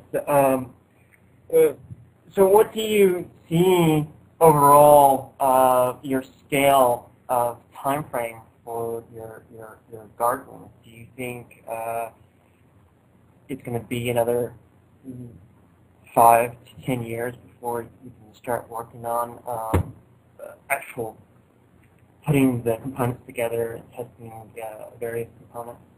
If I did it completely by myself with no budgetary help, yeah, it probably would take me that long. Because it's supposed to be a high-tech system, which means it's also not going to be cheap. So that's kind of the catch with the system that we live in, is that because of something being so high-tech and awesome and robotic and stuff, it costs $200 million to build it. You know, just because the tech is so overpriced. It's capable, but it's expensive. However, if I can do the UN route and it actually works out, if you notice towards the end of my document, I said, you know, one of my goals is to have an up-and-running system in a year, in 1 year or less, and I will push to do it as fast as possible, because the systems already exist. That's the thing. That's the beauty of the whole hydroponic system, is we don't have to invent anything. The Omega Garden system works. Contract with him and get the systems. Clean rooms or sealed off building environments that are atmospherically controlled and stuff, that exists. A construction company can do that without a problem, so that's fine. The robotics and the gantry systems and the trains and everything, that's what automotive industry uses, so that exists. Fine-tune hands with sensors on them so they don't squish the strawberry, you know, for lack of a better term, you know, something that can pick the fruit in an adequate way, pull out the mesh that they grow it in, clean it out, put in new seeds, set it back in the cylinder, and get the cylinder ready to go back up in its rack. That exists. So we don't have to invent anything to make this happen. We just need to put it all together. And the problem is nobody has really done that before. So I'm hoping by working with the UN and with their resources and their capabilities to just say, okay, all the parts exist, let's go. Bring them together, get a team of engineers, let's wire this baby up and do it, and we should be able to have it done within 6 months. I really do believe 6 months. But, you know, as an engineer, you always try to add a percentage. And when it comes to working with an organization like the UN and whatever bureaucratic nonsense might be involved, I decided to just double it and say a year. But that's one of my goals, is 1 year proving that the system works by dropping one in Tajikistan or somewhere in the middle of Africa that's sucking, or Ethiopia or somewhere, and dropping it there and working it and see how it performs over maybe the course of another year. Give it a year test run. And then once it's proved itself, which I know it will, then all you got to say is, all right, we know this cost X amount of dollars. Now we can start doing bulk discounts and buying a whole bunch of them and getting all the stuff. And at least then you're using money. You really are using money to kill money. You use all this money to build these systems, and then you drop them on all these poor areas, and then all of a sudden the food industry no longer has a say. They no longer have a play in that region anymore, so they're going to suffer a hit, which is great. And then if the world can really glom on to the idea of, like, wow, these facilities are amazing, and the world hunger finally solved, in a way, then the rest of the world can start adopting it. And keep in mind, if I get in there and I'm the inside guy, you can bet your butt I'm going to start talking about other Venus Project solution sets to, transportation and this and that and energy and all these other things, and really start pushing and mentioning the Venus Project and its solution sets. But we really got to prove something first. And that's kind of where I'm coming from, is using them to prove this one thing, and then once we do it, then say, okay, now now that you're paying attention, people, now that your eyes have been opened a little bit, have a look at this. That's actually a great strategy. Thank you for coming on, caller. I actually have another caller now, so if you want. And thank you for the question, by the way, sir. I appreciate it. Yeah, definitely. Thanks for calling in. All right. One more thing I'd like to add. Yeah, go ahead. Just be quick, because I only got 9 minutes and another caller. Okay. All right. There's a really interesting cellular company that's developed like an entire cell phone network off of like 50 watt solar panels, and it's like they're saying it's like out of India. And I was thinking, they're like $72 a month to run the equipment to the node, I guess, total. So they're like saying like low-income people are able to access the cell network. And I was like thinking, maybe go to that approach of developing a really super compact version of it that just runs off like maybe 5 solar panels, and small enough but deployable enough. Something like that. All right. Well, thanks for the extra information there. I'm going to go ahead and, now the caller just hung up. Caller from the 863 area code, if you want to call back in, I'll put you on the air. Anyway, thanks again for calling in. Oh, wait, here's another caller. All right, now we got somebody from the 848 area code. We're going to bring him on the air. Caller from the 848 area code, you're on the air. Caller just hung up. Caller from the 863 area code. Mute your mic, or not the mic, mute the show. Anyway, thanks again for calling in. I'm listening to my show on my show. I know, I love the delay. We're going to bring him on the air. That's not working. Hello, caller from 848, you're on. Hello. Hi, welcome to V Radio. Can you guys hear me? Yes, we can hear you. Hey, this is Hakiri Ravad, aka Dave. I'm a participant of the Site Nice New York Community Campus. My question for you tonight, Douglas, I think we ran into each other in the past. My question for you tonight.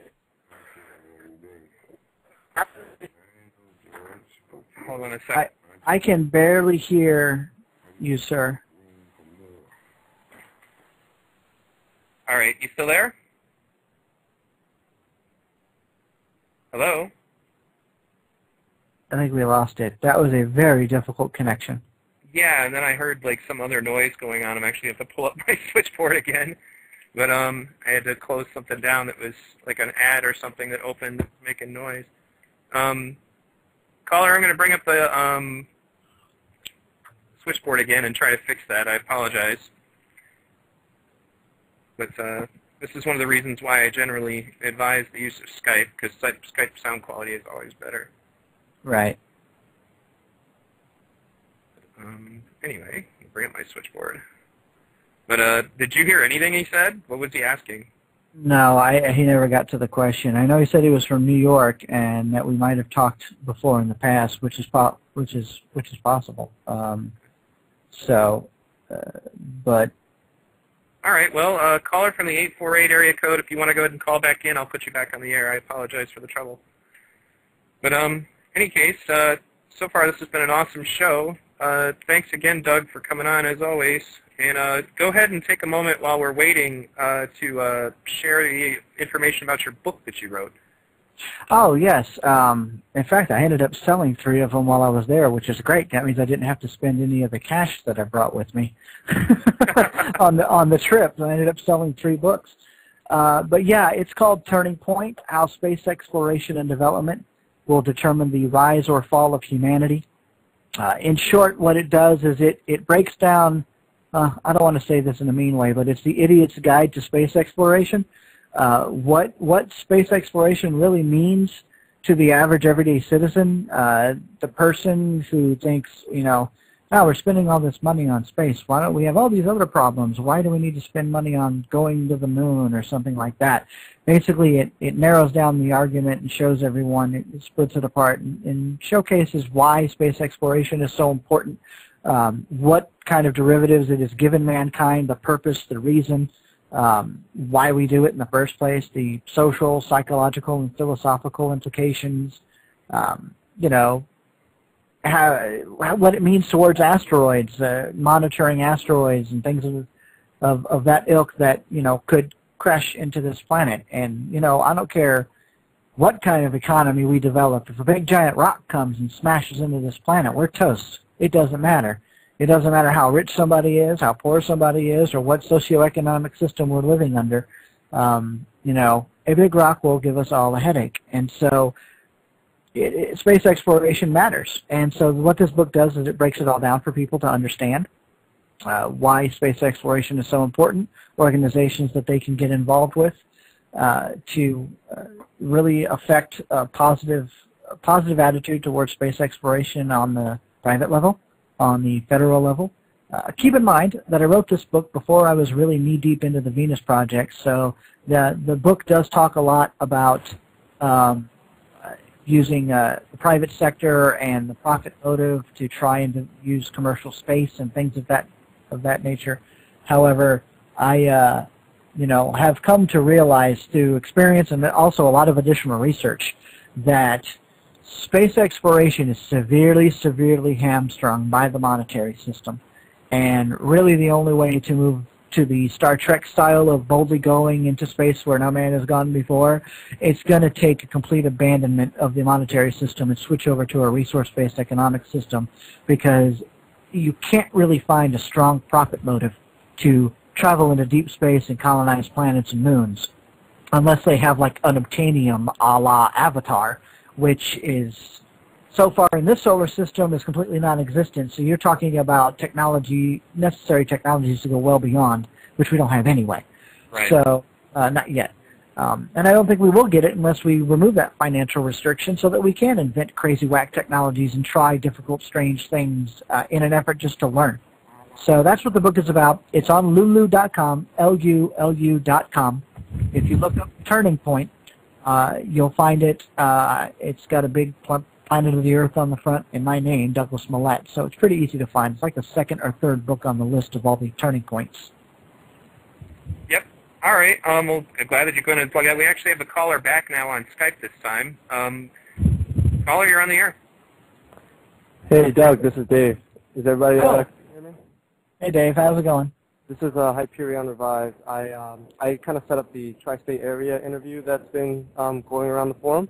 Yes.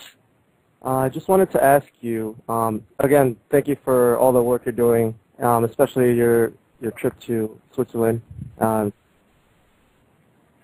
And I just wanted, the question was, in regards to automation, obviously that's a proof of concept that allows our movement to go forward. Beyond robotic horticulture, what do you see as the next step that's easily done? Obviously, setting up a automated food system is much easier than, say, Tesla coils around the world. What do you think is the next technology that? Real quick before you answer, those of you who are listening live, the live show is about to end, but the answer to this question will be available on the archive. Thank you for tuning in to V Radio. All right, go ahead, Doug. I'll try to do 60 seconds. Let's see. I'm going to fail at this. Yes, you're right. Food systems are easier because they're local, they're small, they're transportable, they can be kind of popped anywhere. The next step that would be fully automated, a lot of it we already do. Production we do automated and things like that. We just don't do it enough. I really believe that once you show this one, everything else makes sense. But everything else is much more complicated. Food is kind of the easy one that hits people in the stomach. Everything else, transportation systems can be automated, but the entire cities need to be redesigned for them. Energy can be, clean energy systems can be automated and computer controlled and evenly distributed. So to answer the question, food is the easy one. Everything else falls in line. Excellent. Did that answer your question, caller? Absolutely. Cool. Well, I want to thank everybody for tuning in, and I want to once again thank the people from Mimi Filter. I'm just saying it Mimi Filter because it's easier to actually hear. They were spell it actually, but it's like memefilter.info for also listening, tuning in and listening today, adding my overall listener count. You've been listening to V Radio. Please visit vradio.org, v-radio.org. I do have the next donation widget up for next month. It's you guys that are keeping me on the air. I really appreciate all of the support that you've given me. And thanks again, Doug, for coming on the show. Thank you to my callers. I hope we can actually kind of change the paradigm in which people are interacting with the show. I like monitoring the chat room, but I also enjoy having you guys call in. I think it's incumbent upon us guests to also push the phone call thing. I kind of forgot about it because we started talking, but I love the callers calling in, even the ones that are, annoyed or whatever. So we have had some shows that got really interesting because of callers. We had one 2-hour show stretch all the way to a 3-hour show thanks to a caller. So yeah, as long as they're respectful, I'll let them on. I don't ban people generally. Even from my chat rooms, like we've got guys, for example, who normally hang out on the conspiracy science forums, and as long as they behave themselves in my chat room, I don't just ban them out of hand. Right. I won't hang up on people who behave themselves either. So, but in any case, thanks again, Doug, for coming on, and I'm glad you were able to plug your book and all that. You need to write another book. Maybe something about this would be great. Yeah, I've already kind of got a working title in mind and stuff like that. I haven't really put anything down because I've been so busy. I guess I'd have to say right now is not the best time to try and do that with my job in question with the space shuttle program and all that other stuff. I've got a little more important things to focus on right now so that me and my family are stable. Now, once we're back to a comfort zone, then yeah, I could go right into it and start, what I'm thinking of doing is basically taking my film Awakening and putting it into book form. That's a great idea. That way people can, get it a little more distributed, and I can add more details to it. I'll add a lot more meat and stuff like that. Jack and Roxanne have been bothering me to write books.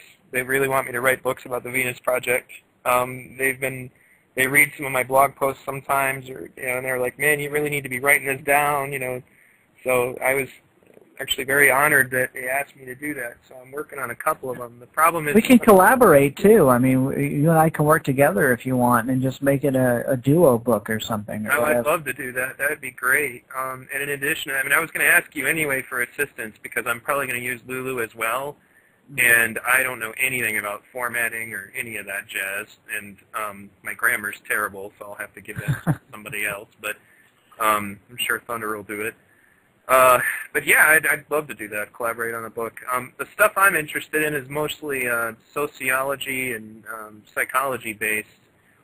More specifically, Chibi is also kind of involved in this. We want to talk about some of the invisible rules that people live by that they don't really realize. The fact that this is another aspect that really stops personal freedom is that people, that they don't realize that there are a lot of little social isms that some of which are just, instinctual pack mentality, but they can be overcome because you're aware of them. We're human beings, we're not animals.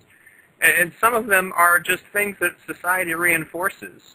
A lot of fallacies also that people use to get control over you, I would like to expose. But before I go writing a book on the topic, since I have no credentials at all, I want to go over the subject with some actual sociologists and psychologists and things. Oh, absolutely. And one of the best things you can do in a book is cite your sources. So you yourself don't have to be a psychologist, but if you can say, this is what I think about it, and oh, by the way, here's a professor A, B, C, and D who all say the same thing, and here's their quotes, and I'm going to stick them in this book and stuff like that, well, then you've added. It doesn't really matter that you're not a psychologist. You interviewed 3 or 4 of them, and they all agreed or whatever. And so that helps alleviate that credentialism issue. You don't need the credentials so much as you need to be able to cite the sources that you get the information from. As long as your sources are solid, then you're good. Yep, I agree. Well, Doug, I've already taken 2 hours of your time, and the show was originally scheduled for 1. I really appreciate you being on tonight, and it's okay. It was a good conversation. I'm actually looking into getting into video editing myself because there are some things that I'd love to do videos about, and I see that because I've seen like the impact that YouTube's had, for example. Even if it's just like words, in the video, people seem to respond more to it. Maybe it's our our brainwashing that tells us to watch things that look like a TV. But overall, though, I see the impact that things have when people don't just sit to read it. So, in any case, generation, and plus, it's easier on an iPhone or something like that to watch a little video that can kind of talk to you at the same time that you're looking. I mean, you've got visual learners, audio learners, and textile learners, right? So, with a video, you can hit 2 out of 3. Mm-hmm. And so, and that's pretty good. As it just got louder all of a sudden. Caller, did you have something else? Nope. Okay. Just making sure. Anyway. Yeah, right. So that was good. I appreciate it. Thank you once again for having me on. I hope it answered all the questions that you were asked, that you were wondering about on the trip and everything. Mm-hmm. No, it did, and I'm actually very happy that you guys able to do that. Right. And I'm glad that, it was actually one aspect. How did you get invited to this thing again? I should have asked that earlier. I never knew exactly because... Right. A woman in Canada found out about the Venus Project. She's one of the North American coordinators for this conference. She got some of the Canadian... One of the guys, the spokespeople for Canada, the one who talked about the race relations, he was a speaker there and stuff, and so she was kind of a part of the committee that put it together, the whole conference. And she found out about the Venus Project randomly. I don't really know how, off the top of my head. Her name is Mercy. And so she ended up contacting Heather, who was the event coordinator, for the world tour at the time. Heather's not doing that job anymore right now, but because the world tour is pretty much set. And so Heather said, well, Jock and Roxanne are out gallivanting the world right now, but I know who we could send. Mm-hmm. And so then Heather contacted me and said, you want to go to Switzerland? And I'm like, let me see, twist my arm, sure. And I said, but I can't afford to do that on my own. There's no way that's happening. So, if they can cover my way, and I don't have to be paid or anything, but if they can at least get me there and I can do my thing and then go home, that's fine. And so, we had to work some things out. We did, and it ended up coming together, and so then I went. That's awesome. And the reason that information is all important, guys, is that we need to know how we get the kind of stuff done. We need to know how this word is spreading, because that way we know what's working. We know right. What's working and what isn't. So. And the funny thing, the thing that's kind of interesting about this is that Roxanne wasn't even sure if this conference was going to be worth it because it wasn't like this big deal. It's not a huge conference. It's only a couple of hundred people, but you don't need a whole lot of people if you have quality people that are there. Yeah, I think of it that way too. You basically had kind of a tree full of what we would call low-hanging fruit in the Venus Project, people who were much more open-minded and obviously motivated then they're going to go in turn and spread these ideas out there. But I wouldn't. One of the things about what's going on with them, because I've been trying to get a show together with them recently to give updates about what's going on with them, but they are busy constantly. And Jacques is 94 years old and going without sleep sometimes so that he can get to all of these things he's being invited to. I'm worried we're going to lose him over the course of this thing, but he's so stalwart, but he knows, he's 94 years old, he's trying to get out as much information as he can before he passes on, and, Yeah, and he knows, he sees the light at the end of the tunnel, and so, and he's, like you said, trying to get the word out in a global way as much as possible. So, who knows what the future is going to hold. I mean, he's not going to be around for too much longer, and Roxanne is also older, and I know one thing. Once Jacques goes, she's going to be destroyed for a certain amount of time, for a while.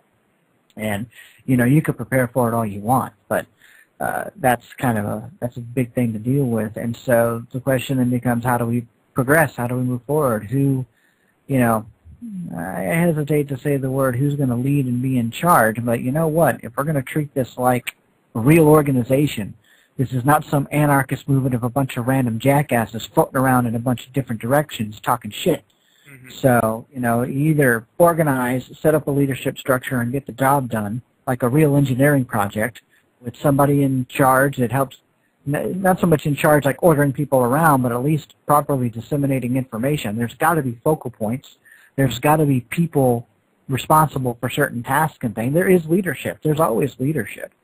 The question is, and some idiot on my Facebook did this, and this is what pisses me off about some of the zeitgeist people, is it's as if they're quasi-anarchist douchebags. They just think, they think that the Venus Project is all about everybody do exactly whatever they want, fuck organization, we don't need leaders, down with the leadership, damn the man, and blah, blah, blah. And it's like, you're a retard. You're a complete dumbass, because you say you want to use the scientific method for social concern, that you advocate the vision of the Venus Project, and then you say something like that, which is completely against the very notions of what scientific method is about, or how science is done.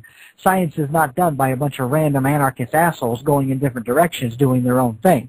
Science is accomplished by teams of people working together. Even if you look at history, if one guy made a discovery, he was working off of the work of previous people, so even that is an organized effort. That is learning from somebody else and moving forward with that. And even those people rarely do anything completely on their own. They work in groups. There's nothing that we do for the Space Shuttle program as individuals. Nothing. We're in teams. We're in groups. We have leaders. We have tasks. We have skill sets that are focused in certain directions, and that's how you really get things done. You don't do it by just haphazardly being anarchist. And so that's actually, no, and I understand exactly why it annoys me, because I deal with it all the time. And it's largely because we do have a large anarchist movement within the Zeitgeist movement, and they're so scared of authority that you can't even be somebody who's, they go out of their way, for example, to challenge Jacques and Roxanne and Peter about dumb things just so that they can do it for the sake of doing it. It's like being a teenager and just needing to rebel for the sake of rebelling, even if it's not rational. And, it's like recently, for example, the Libertarian Party, I used to be part of that, and I used to ask myself, why did Ron Paul leave the Libertarian Party? Then I went to a convention, and I listened as these people were so terrified of anybody being an authority that they couldn't get anything done that required more than a single person. And that's the reason it's a joke. And Michael Badnarik, who's one of my favorite libertarians, does a really good class on the Constitution. They invited him to the last convention, expecting, because they needed to galvanize, people to rejoin the party. And he got up there and he spoke, but man, they did not expect to hear what he told them. And he's like, you guys, you need to get your shit together. He's like, you're fighting each other constantly. You bicker endlessly, just useless ad hominem attacks. You waste so much time, beating each other up over stupid little things, and as a result, you don't get anything done. And you have nobody to blame but yourselves. And it was a bitter pill, but nobody argued with him because they knew he was right. And it's like, how many anarchists does it take to screw in a light bulb? And I'm not down on all anarchists, but I do see this a lot. They get involved in anarchy, anarchistic principles, because they themselves tend to be personalities that just don't ever want to be told what to do. Anarchy is not just about not being told what to do. It's about being able to achieve freedom. And one of the aspects of this that they always fail to realize is that it is actually an infringement on freedom if you think it's your right to bully people into submission. You know, that's totally anti-freedom. That's how these people conduct themselves. You know, they fight each other and they get really mean to each other, and in an effort to try to manipulate the other person to behave the way they want. And that's just as evil as fascists just come into your house with a gun. The reason it's more insidious is that people don't realize that you're controlling them at that point. And that's why I told them, like, ad hominem personal attack is the absolute enemy of any civilized debate. As soon as we're talking about somebody being fat or what their sexual orientation is, then the value of the debate at that point has ended. And what motivates people to do that is that they're more interested in winning, as if, you know, it's like a game with a winner and a loser, than they are in being correct. And as soon as that happens, that's what holds us back all the time. And it's hilarious because we still deal with this, like with some of the splinter groups, like RBOSE, you know, running off and doing their, you know, resource-based economy thing, and, you know, open source thing, and, you know, it's like they're very pretentious about it, but they brought with them all the people we banned, and so they just spend a lot of time, you know, making videos and stuff like that to attack members of the Zeitgeist movement who banned them. And I just keep wondering, I'm like, okay, so what is the value of all of that? You know, are you accomplishing anything? Because you're supposed to be this group that split off to tell us how stupid we were and how great you were, how you were going to organize everything better and you were going to develop everything. Yet I don't ever see anything or hear anything out of your group except for, well, did you see that video I made about VTV the other day? That was really cool. You know, right. So that's the reason that we're not ready to build cities. You know, they don't want to hear this bitter pill, but you know, I can't work with people like that. And it's like, well, I think we are ready to build cities, a city. See, that's where I have a disconnect with this notion that we're not ready. Bullshit. We've got enough people. Well, there's 50,000 people. Let's say that there are people who are.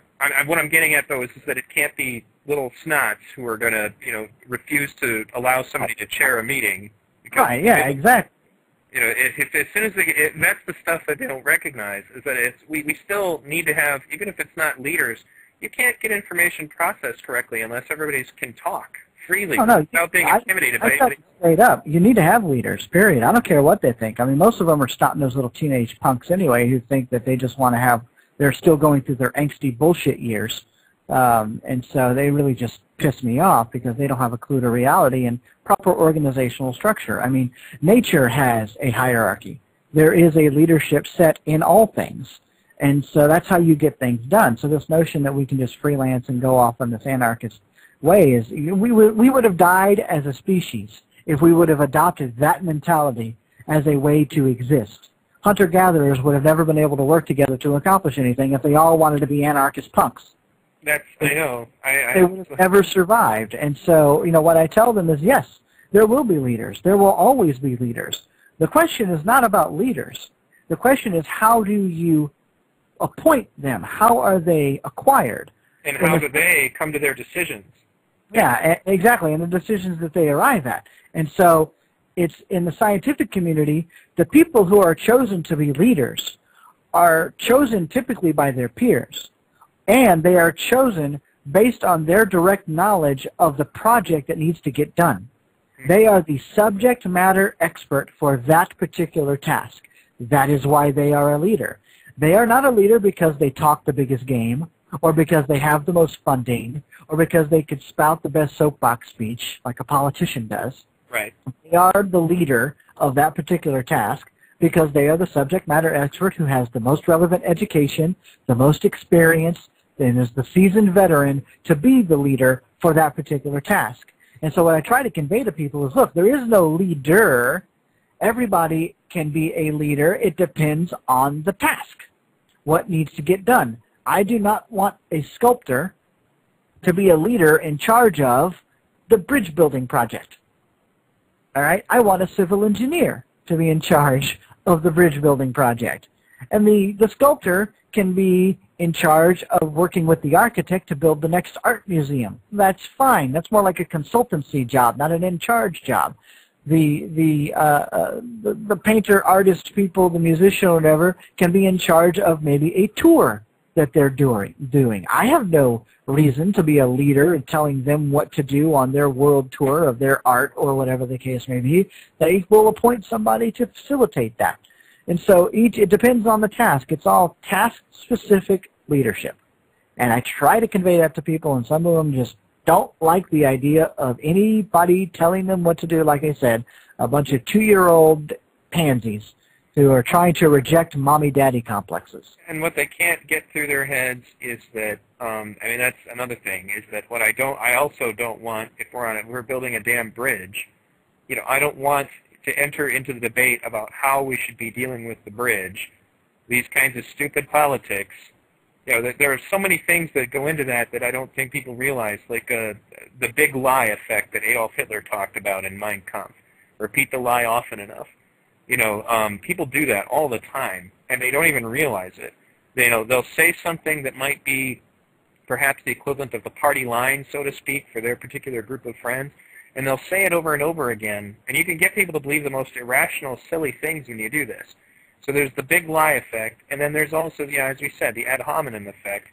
The argument I gave generally when I was trying to explain why trolling is not, you know, something that's conducive to anything is like, you know, imagine if you were allowed to just attack somebody who disagreed with you in a scientific perspective. And we had this kind of stuff.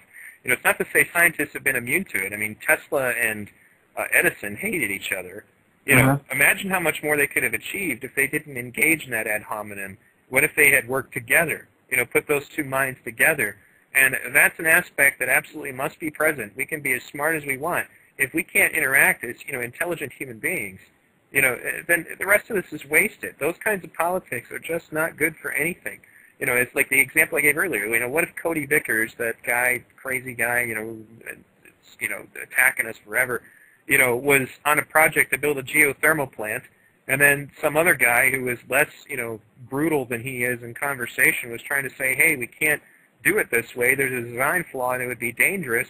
But we're still accustomed to these backwards, you know, Cro-Magnon way of handling things. So Mr. Vickers, rather than accepting that this information might be correct, takes it as a personal slight, puts his ego in the middle of it, and then starts attacking this guy during the meeting.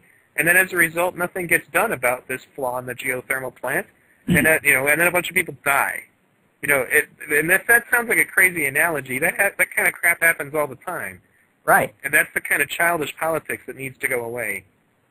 Right. Especially if we're ever going to be free. And that's an aspect of freedom of speech that I don't think people really appreciate as much as they should, is that freedom of speech is not just the freedom to spit on everybody who disagrees with you. And in fact, that hinders freedom of speech. Because then people are scared to express themselves because they don't want to be the next victim. It's the ultimate tyranny. It's a censorship that goes far beyond any notion of me, you know, having to physically ban you. It's even worse because I've mentally banned you. I've mentally globally muted you. You can't even talk now because you're afraid that I'm going to, you know, be aggressive towards you. And that's you know, anyway, that's the kind of stuff I want to talk about in my book, that I don't think people recognize that, you know, their freedom is being hindered in a lot of ways that are not even necessarily directly, you know, obvious to them. And what's even more crazy about it is that a lot of people know all this stuff, and they just accept it, and they just let it go. And when you try to bring it up, they get upset with you. Like, well, something that... Don't cause drama. You're causing drama. Don't buck the system. Right. But, you know, I mean, one of the things, I had all kinds of wonderful conversations on this trip. And one of the things I ended up bringing up a lot was, you know, it's not that people don't want to do anything better. It's they don't think they have any alternative options. They are not being presented with anything other than the party line, than the standard status quo. You know, this is how it is, and this is how it always shall be. And that's how they are programmed to think. I said our job as the Venus Project and the Zeitgeist Movement as a proxy of the Venus Project is to show the world that there is an alternative, a real one. You can say all you want on paper, you can do all you want in speeches, but if we don't actually do something, then it's a bunch of BS. Because, I said this, in fact, I said this, I think, in the New York thing that I did back in July, the conference call that I had on TeamSpeak that was recorded.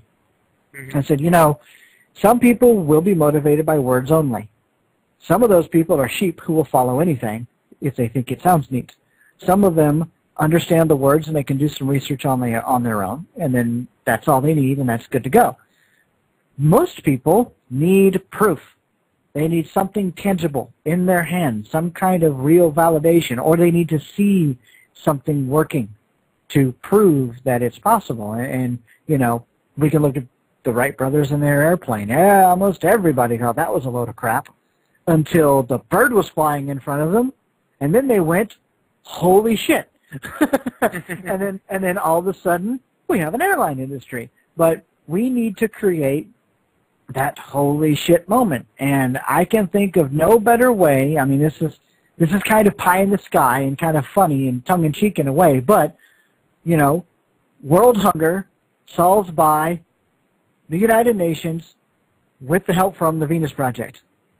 You know, I mean, if we can get something like that, you know, world hunger solved by Venus Project, you know, thank you, with the help of the United Nations, but really using Venus Project methodology to solve the actual problem, that will be huge in proving ourselves. Especially, I mean, even if it's not totally solving world hunger, but, I don't know, saving 1 million people's lives a year or a month or whatever. You know, some crazy statistic that shows, yeah, we built this one building and the neighboring 15 villages now have food for life, or at least for the next 50 years because the building is pretty robust. You know, and the only thing that would hamper the building or the food would be some nefarious organization coming in and attacking it. And then if they did that, then it's very obvious that that organization or those people are absolutely not concerned in any way, shape, or form with actually helping people eat. They only want to maintain their power and control, and that's when you go in and just simply annihilate them. That's where I do advocate military force a little bit. If we build these really cool facilities that are passive and peaceful and feeding people, and some organization comes in and tries to destroy it or does destroy it, that organization needs to be completely just eradicated from the face of the planet, because that is pure evil. Absolutely. I don't care what their ideology is. At some point, people need to die. And if they're that bad, if they're going to destroy a robotic food farming facility that's saving the lives of thousands of children, and they do something to it, they need to be destroyed. No questions, no jury, you're gone, toast. You are a useless waste of skin. But fortunately, if I don't think, you know, if we treat the environment correctly, that kind of behavior is just going to go away anyway. That's really, I think, the best solution. I agree. I mean, I'd like to think that that won't happen, but I just, in the back of my head, I just see some kind of, you know, I don't think a corporation would have the sack to do it. Honestly, I think religious nut is what pops into my head. Yeah, it'd be some kind of, extremist nonsense, which would make no sense whatsoever because it's a completely secular thing. It's just using technology to make food. Mm-hmm. So it's, you know, if you look at what, you know, the terrorist idiots are doing and stuff, they're trying to scare the commercial aspect of America and stuff like that, you know, and try to stop us in different ways. And they're not doing a very good job of it either. I mean, they're an organized bunch of retards. But still, that's what they try to do. And I could see, because if you look at all the poor areas, they're in third world nations that don't have ways to defend themselves and stuff. So you build these facilities, there's a risk factor of bad people, the warlords and stuff like that coming in and trying to assume control of it to control the food. But, you know, that's why you do have militaries. That's why you put a fence around it or whatever, or you put guards around it and you say, okay, you don't really need to do anything, but you do need to protect it because there are idiots out there that really do want to control you in very vile ways. You know, and those people will really come out of the woodwork and stuff, but, you know, we'll see how it all comes together. But in their initial phases, we'll be dealing with that. I mean, the same thing happened in Somalia. That's why we went over there. The theory was we were sending over food and stuff to try to relieve those people, and one of the warlords recognized the power of food, so he, you know, got his stuff together, and, you know, he basically started taking the Red Cross food. that's one of the reasons why what we advocate, rather than just sending over resources, we need to start building infrastructure that produces this stuff on its own, because eventually this need for power that comes out of scarcity, it's an instinct really. The need to dominate is a survival instinct, and we don't. It's not that we're saying that such things don't exist. It's more of a matter of the way to deal with those things is through the environment. That's what triggers the behavior. You don't have a reason to be a bully if there's no benefit to being a bully. And if you create a difference in your specific society that goes against that sort of thing, then eventually it withers away, as was proven on that Z-Day presentation where Peter played that clip of that guy who was studying that group of primates, where all of the jerks died in that little group of primates, so all that left was like the more calm and passive men. And then when when jerks tried to rejoin that pack of baboons or whatever they were, it's a baboon troop. Yeah, they got socially ostracized because that behavior was no longer acceptable. Right. And they acclimated. He said it took them like 6 months to realize that you don't behave that way. Yeah, I have that video favorited also on my channel. But so yeah. All right, I'm going to go ahead and I'm just actually I'd like to talk to you off the air a little bit, so don't go anywhere. But I'm going to end this segment. Thanks for coming on. Thank you everybody for listening, for tuning into V Radio. Please visit vradio.org, v-radio.org, and I'm going to leave you with some words from Jacques and Roxanne. This is Roxanne Meadows. And this is Jacques Fresco. And you're listening to V Radio.